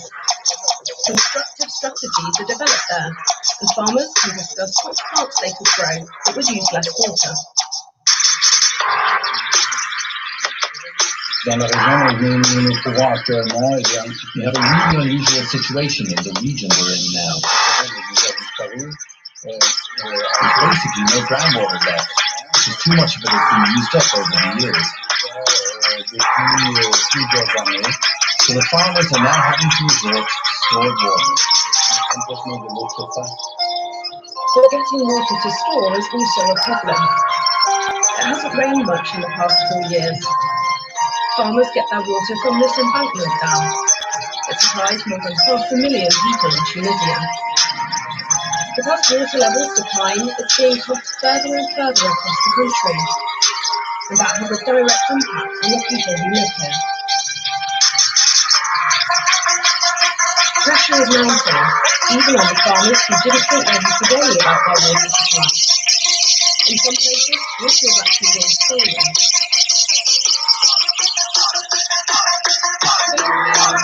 There are an estimated 20,000 illegal wells in Tunisia.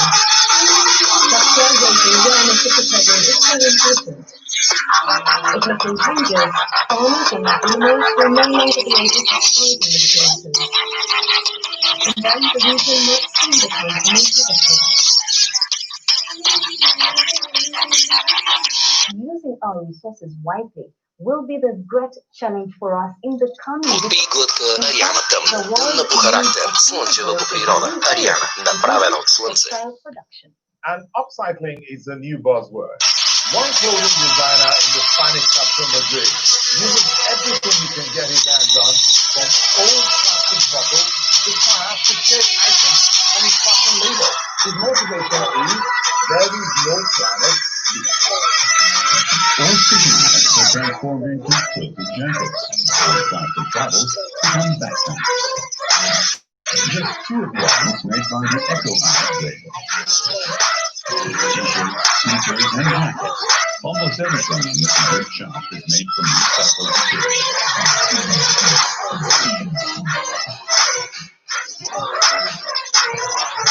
Eco-House founder is Javier Goymachi.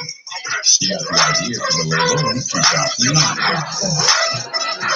The initial motivation was the frustration with the amount of work that's living in the world. I believe the most sustainable thing to do is not to keep on using natural resources. So recycling could be a solution. If we were able to make a new generation of recycled products, the same product and design of the test on the product.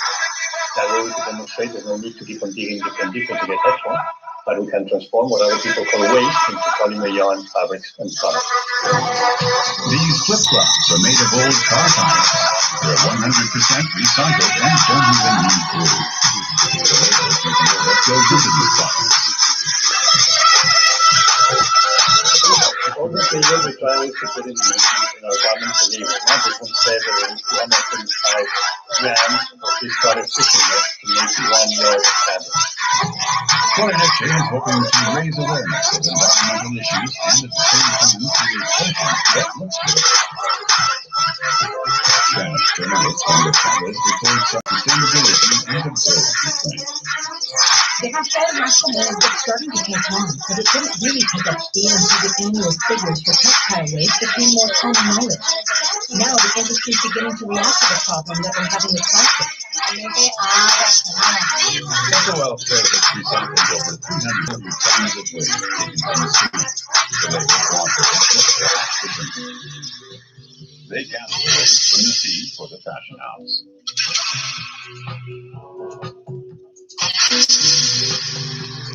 Old fishing nets and plastic bottles are processed to make polymer yarn, that goes into fabrics used to make new clothes. The label wants to make an environmentally conscious lifestyle part of the city. Because there is no planet pain.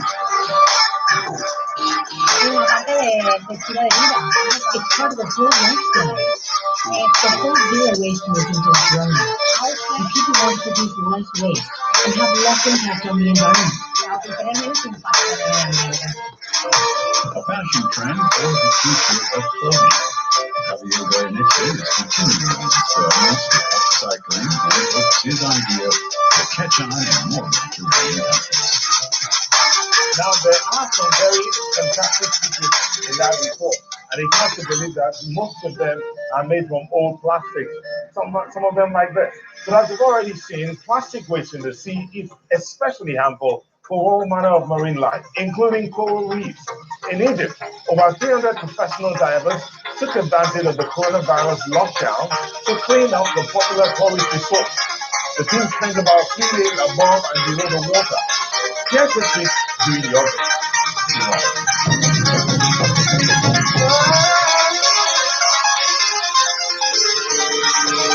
Egypt's Red Sea coast is blessed with one of the world's most stunning coral reefs. It's a hotspot for divers and tourists.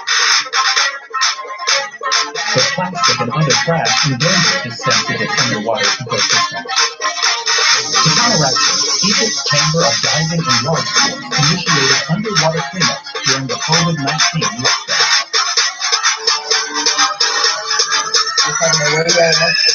Divers from China Tech, Java, and Nevada started with the seas in the clean sea. A chance to get rid of the trash and do something good while they had time on their hands.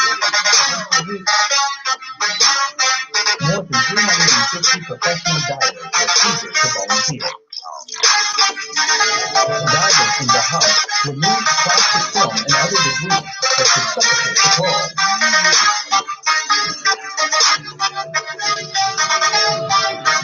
In Hurghada, decades worth of garbage were removed from a marina and taken to local waste disposal companies for sorting. Many resorts in Egypt reopened in mid-July.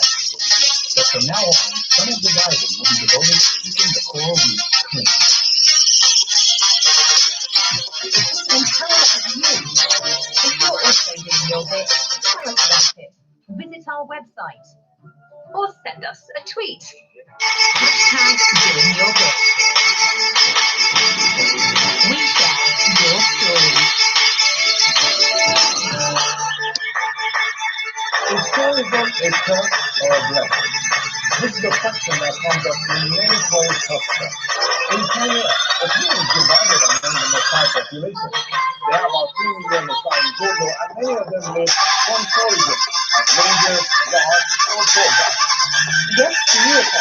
When the coronavirus took an end to tourism, it also took an end to this source of income.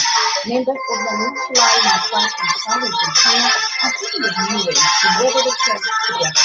They'll do whatever it takes so that they preserve their environment and create a house. These women are sifting through the river of the National Conservancy. Located right next to Kenya's famous Nasam National Park, this tributary flows into the Mara River.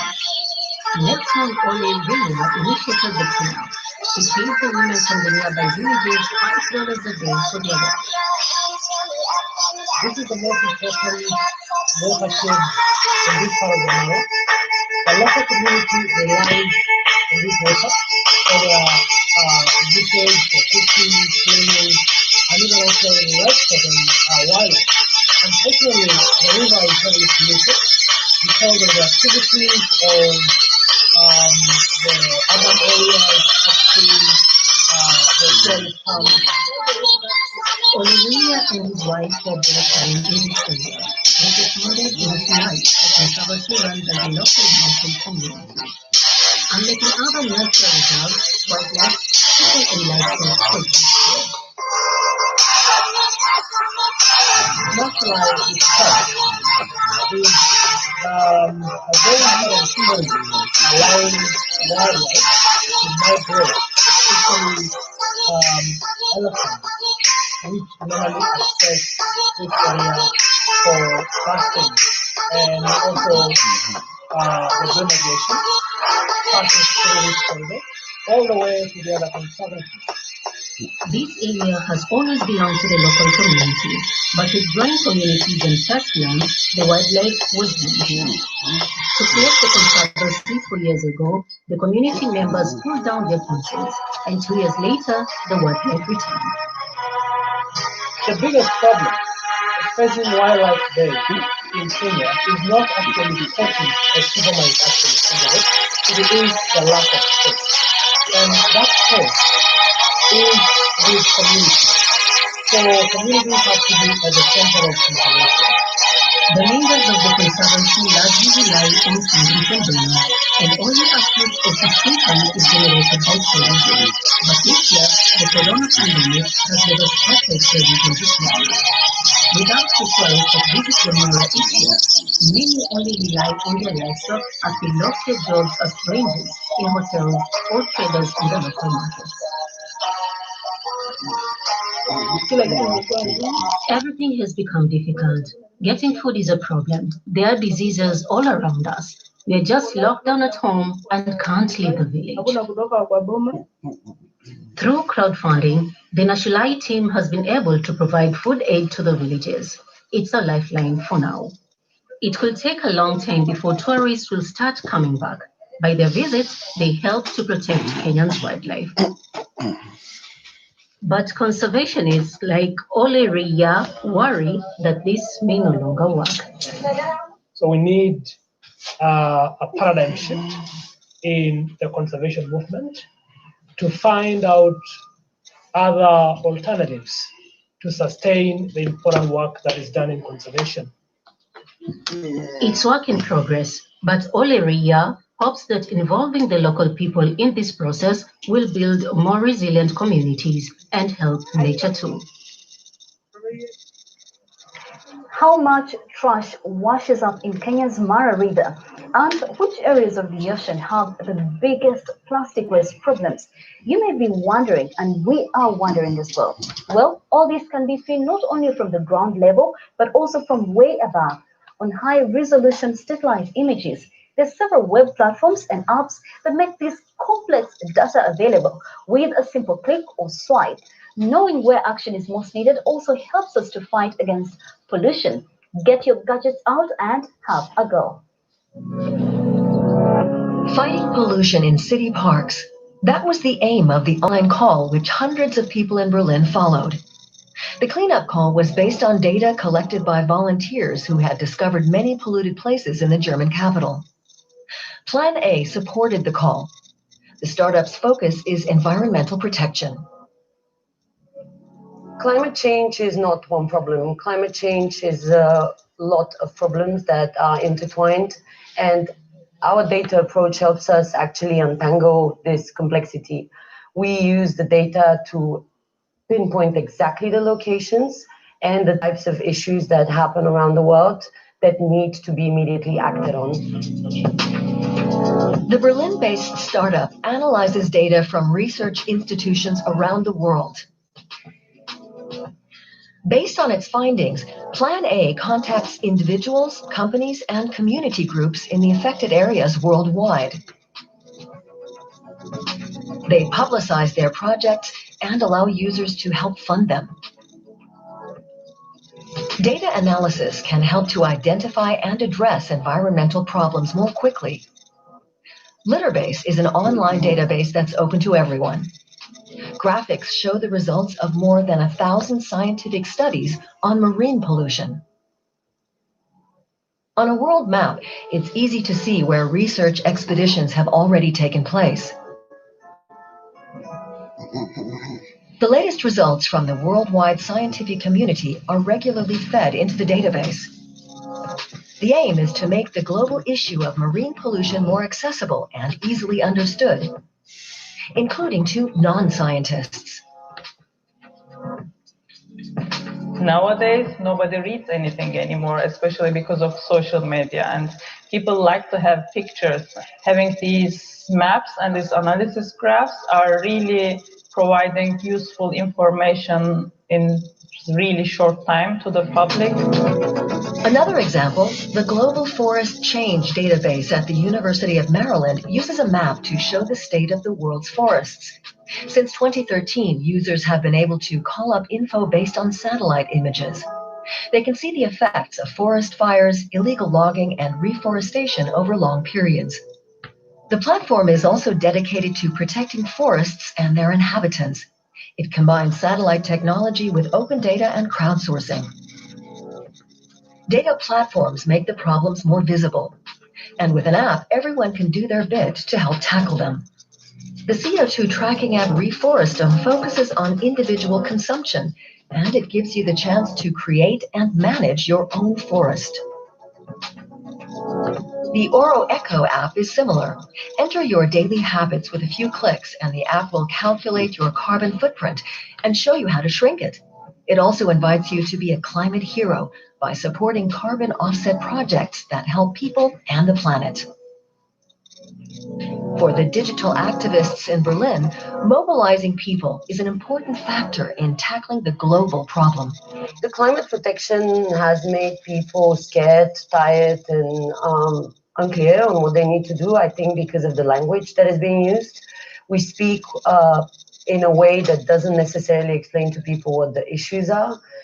We should be focusing more on actionable advices rather than simply speaking with big words about the issues. With the help of these apps and data platforms, we can all contribute to the protection of the environment. High tech, but with a low carbon footprint. That is amazing, isn't it? Speaking of low carbon footprint, our next report is about Fafape Ama Estafao, who grows mushrooms in Ghana, but in a very unusual and resource-saving way. Niyota, you know all about how it works, right? I believe I do, Sandra. You basically need sawdust, rice husk, lime and fungus spores, and a lot of patience. But the devil is in the details. If you want to grow delicious mushrooms this way, then your work needs to be very precise and sterile. This woman knows her fungus, especially oyster mushrooms. Businesswoman Fafape Amafo manages one of Ghana's biggest commercial mushroom farms. She started 5 years ago with just 10 bags. Today, her company generates 150,000 spawn bags in each production cycle. We supply a lot of hotels, Chinese restaurants, other Turkey and Australian cuisine restaurants, and also some of the households now consume a lot of the mushrooms. Not much is needed to grow oyster mushrooms, spawn, and in this case, sawdust. There's plenty of that in Accra. Tons of the wood waste are produced every day, but few areas in Ghana have municipal waste collection, and sawdust takes a long time to compost. So most of it gets thrown onto trash heaps and burned together with other garbage. Hardly anyone wants it, apart from this mushroom grower. The mushrooms are very few. Maybe we'll be here after 3 months, then they'll come for it. But for the burning aspect, they usually do come for it to go and burn it. And that adds to Accra's air pollution. The exhausts from automobile traffic and trash burning is an unhealthy mix.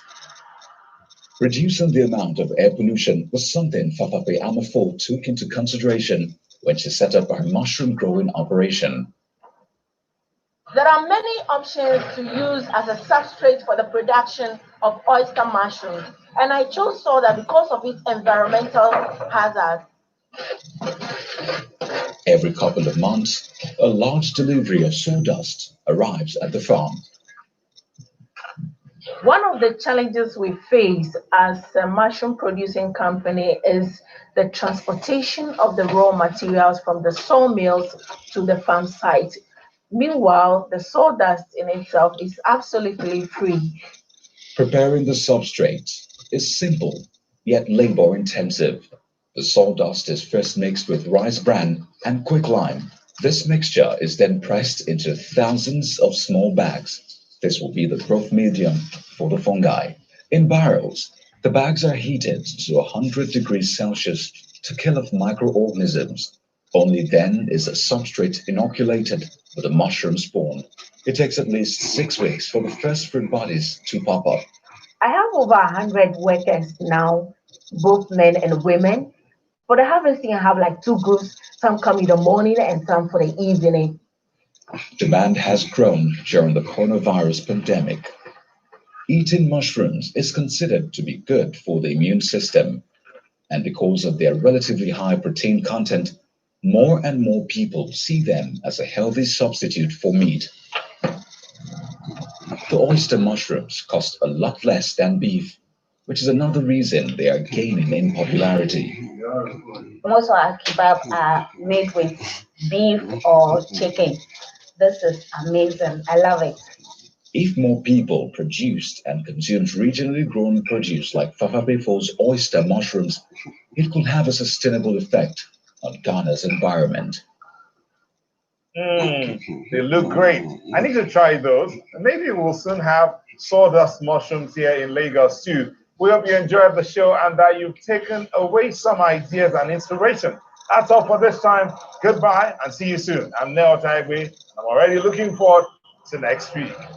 I couldn't agree more. It is a goodbye from me to here in Kampala, Uganda. Do not forget to check out our social media platforms and our Eco Africa website. We would love to get a virtual visit from you. My name is Sandra Trinovio, and I'll be looking forward to having your company once again next week.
It's one of nature's wonders and one of its mysteries. The arrival of the fruit bats in Zambia's Kasanka National Park. Every year in November, they return to this spot. Why? Researchers from Germany are trying to find out. Invasion of the fruit bats. Coming up on DW. This is how he's known to the whole world. But at Christmas, he sounds completely different. Star tenor Jonas Kaufmann sings his favorite Christmas carol. An enchanting musical treat for the festive season. Jingle bells, jingle bells, all the way. Oh, what fun it is to ride in one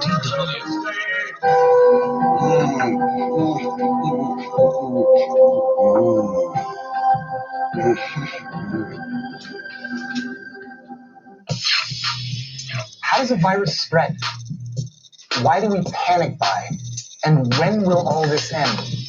These are just three of the topics that we've covered in our weekly radio broadcast. The show is called Spectrum. If you would like any more information on the coronavirus or any other science topic, you should really check out our podcast. You can get it wherever you get your podcasts. You can also find us at dw.com/science. Two children, two continents, one giant problem. Ang maliwat yang normal kasi pikirin. Pina di bare le, pure loki kaise dui mgele, pure task mgele. How will climate change affect us and our children? Learn more at dw.com/water. Young Moroccan immigrants. They know the police will stop them.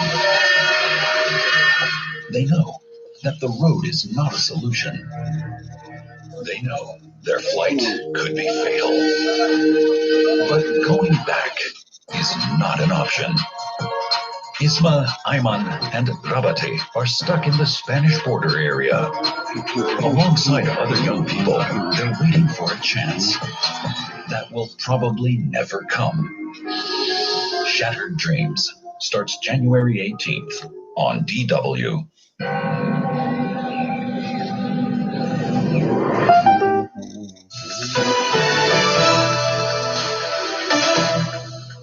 This is DW News, and these are our top stories. Countries across the European Union, including Germany, have launched a mass COVID-19 vaccine campaign. A 101-year-old woman was among the first to receive the shot in Germany. Hungary and Slovakia have also started vaccinating before the start of the official EU rollout on Sunday. More than 500 leads are being investigated in the U.S. city of Nashville after a motorhome exploded on Christmas Day. 3 people were slightly injured and at least 41 buildings were damaged. Authorities say they believe the blast was deliberate, but have not identified a motive or target. The Israeli military has bombed targets in the Gaza Strip. The army said it hit a number of sites, including a rocket factory, after missiles were fired from Gaza into Israel. The Palestinian militant group Hamas, which runs Gaza, accused Israel of hitting a children's hospital. This is DW News from Berlin. Follow us on Twitter and Instagram at DW News, or visit our website, dw.com.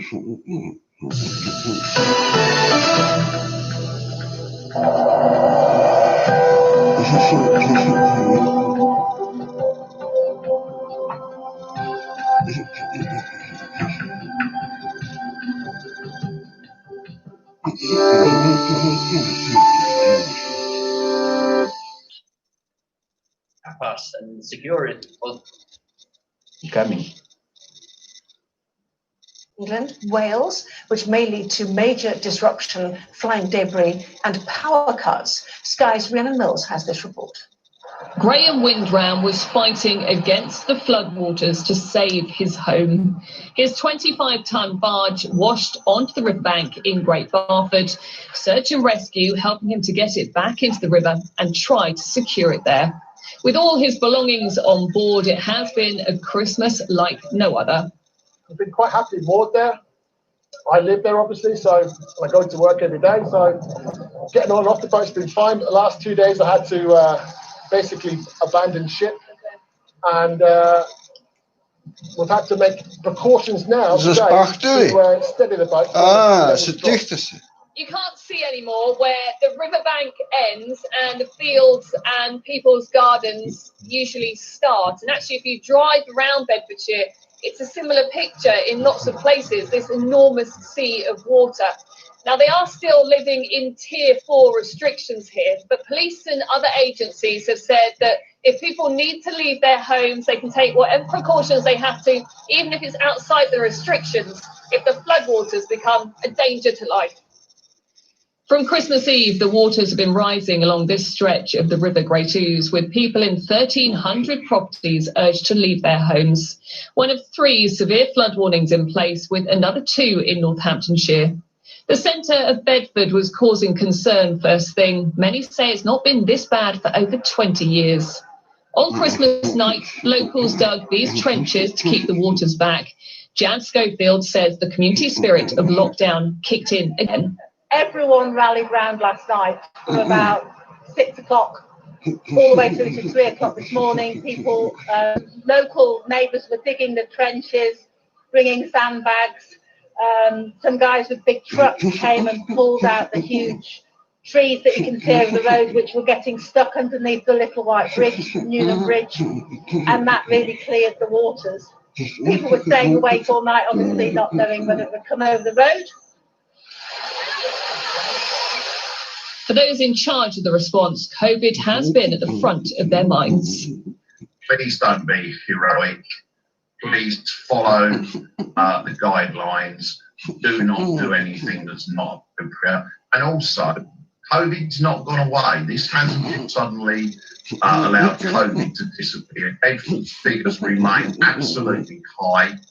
In Wales, the high winds of Storm Bella have already started, as large parts of the country are expected to be hit by gales and heavy rain overnight, potentially bringing more unwanted Christmas disruption. Rhiannon Mills, Sky News. Well, we know the UK and EU have a Brexit agreement, and with Labour backing the deal, the UK is set to ratify the treaty next week. Today, the agreement was published, and now Boris Johnson faces the task of selling it to his Eurosceptic backbenchers. Sky's political correspondent Joe Pike reports. On Wednesday, Boris Johnson was on the brink of a deal. He waited, surrounded by empty beer bottles, takeaway containers, and boxes of chocolates. The pressure, stress, and exhaustion evident on the faces of senior advisors. These images, released by Number 10, also suggest it was the 23rd, not 24th, that Boris Johnson knew he'd succeeded and informed the cabinet. It's a deal Priti Patel claims will make the UK safer. Britain is and always will remain a safe country. And what the new EU-UK trade deal shows is that our cooperation will continue at every level, the highest level, when it comes to the safety and security of our country. One former national security advisor disagrees. We're going to have less real-time direct access to data through EU systems than we had when we remember. So the net effect of that has to be that we're going to be a bit less safe, because the police are not going to be able to do the kind of immediate, spontaneous work with their European counterparts they used to be able to do. This is the deal, or 1,246 pages of it. As MPs and business leaders pick through their Christmas leftovers, many are picking through the details of this. But for some, the legal text is not enough. 2021 is just 6 days away, and companies argue they need clarity. It's not that we don't think the guidance will be forthcoming, it's that we don't have it yet. And what that means really for businesses trying to wade through a 1,200-page text is, what does this actually mean for change at the border? We need to understand in practice, what are the customs authorities going to be expecting from us? What are the regulatory authorities going to be expecting from us? Texts like that are drafted in legal speak. We need something that's much more practical for people who are actually dealing with this stuff on the ground. All eyes now on Boris Johnson's Eurosceptic backbenchers, who will meet and make their minds up in the coming days. The final step, a parliamentary vote, is almost certain to be a success, suggesting the PM's season of goodwill could last a little longer. Joe Pike, Sky News, Westminster. Thousands more lorries have crossed the Channel after being held in Kent for days after France closed its borders last Sunday because of the new variant of the coronavirus spreading quickly. There are still long queues on the M20 leading to the port of Dover, and the Department of Transport is still advising hauliers to avoid travelling there. Satya Chowdhury has more.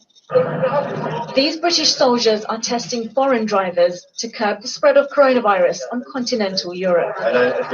You say you're not or you're okay? In just 48 hours, the British military has cleared the streets of Dover and the backlog of lorries at Manston Airport.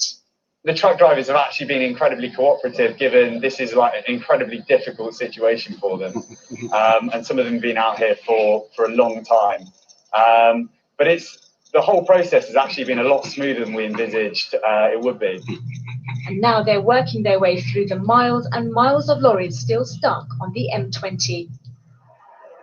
And all this because President Emmanuel Macron insisted drivers test negative before travelling to France. It's very unfortunate to have to carry out this process. The protocol that we've actually come to with the French does actually require them to do some testing as well, because we very much suspect that will show that before hauliers get here and they're tested in France, they're probably at about the same percentage bringing coronavirus with them as those who are leaving here. This whole process takes just 30 minutes to do, and it's why the British military have been able to clear such a backlog of lorries. The question now is, can they be deployed across the country to test UK citizens? Testing in the UK has had its fair share of criticism, but with cases of coronavirus rising sharply here, pressure will be on to match this kind of military efficiency elsewhere too. Satya Chowdhury, Sky News. Canada, France and Sweden are among the countries to have confirmed their first cases of the new variant of COVID-19. Tonight, Canadian health authorities have said 2 confirmed cases have been identified there in a couple with no known travel history.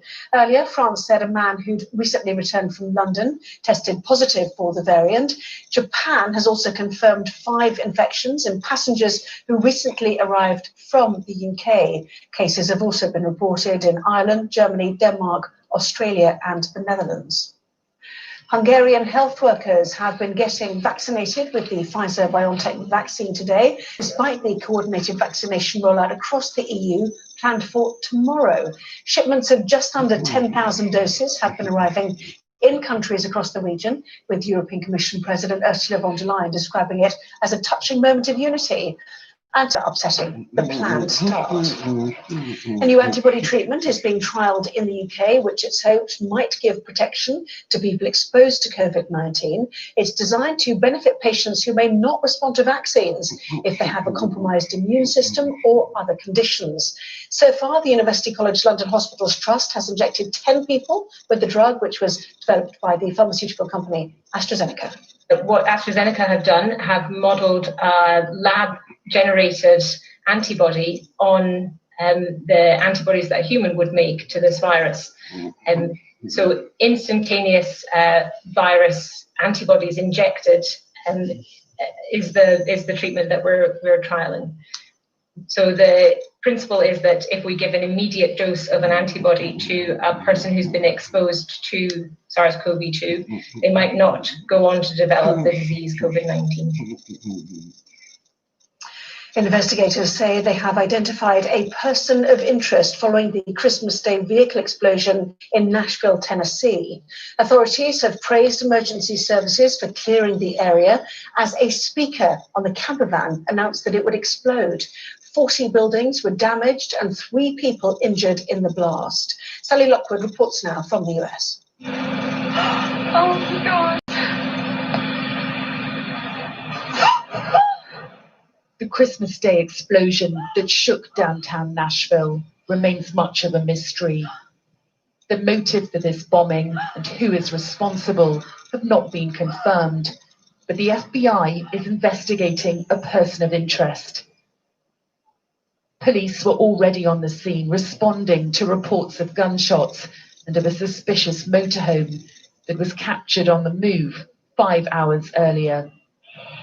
The vehicle then played a recorded voice message warning anyone nearby to clear the area. 3 people were injured in the explosion. Human remains have been found, but not identified. Officers responded to a shots fired call and didn't have any idea what else was going on. It was a typical police call. And as they arrived, they saw an RV that was giving out a message saying it would detonate within 15 minutes, a countdown would go, music would play. And instead of taking it as just maybe a threat and calling in and getting resources, they immediately began knocking on doors. They coordinated the resources to get everyone evacuated and out. Had they not done that, we'd be talking about people as well with the destruction that we have. These CCTV images appear to show the moment of the explosion, which was felt 9 blocks away and heard for miles.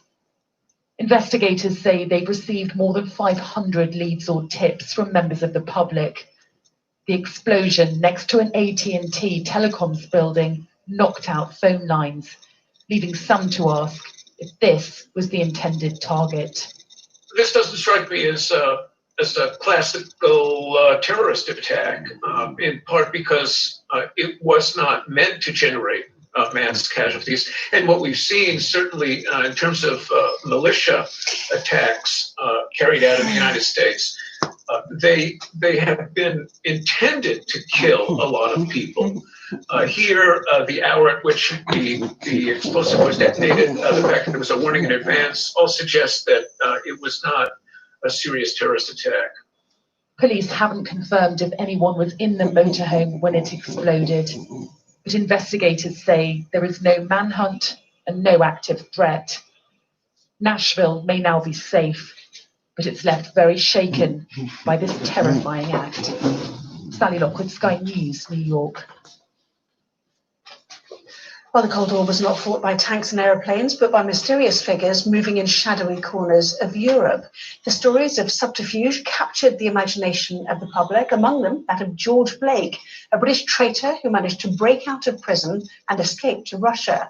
The former double agent has died at the age of 98. Sky's Ivor Bennett tells the life of a man who managed to deceive British intelligence. He was one of the Cold War's most infamous double agents, a former MI6 officer who betrayed his country to spy for the Soviet Union. In Russia, George Blake is seen as a hero after passing information that unmasked hundreds of covert British agents in Eastern Europe. But here, he's seen as the ultimate traitor after some of the agents he exposed were executed. It's rather like, if you imagine you're in a football team and you're in the cup final and a member of your own team at the crucial moment turns around and kicks the ball into your own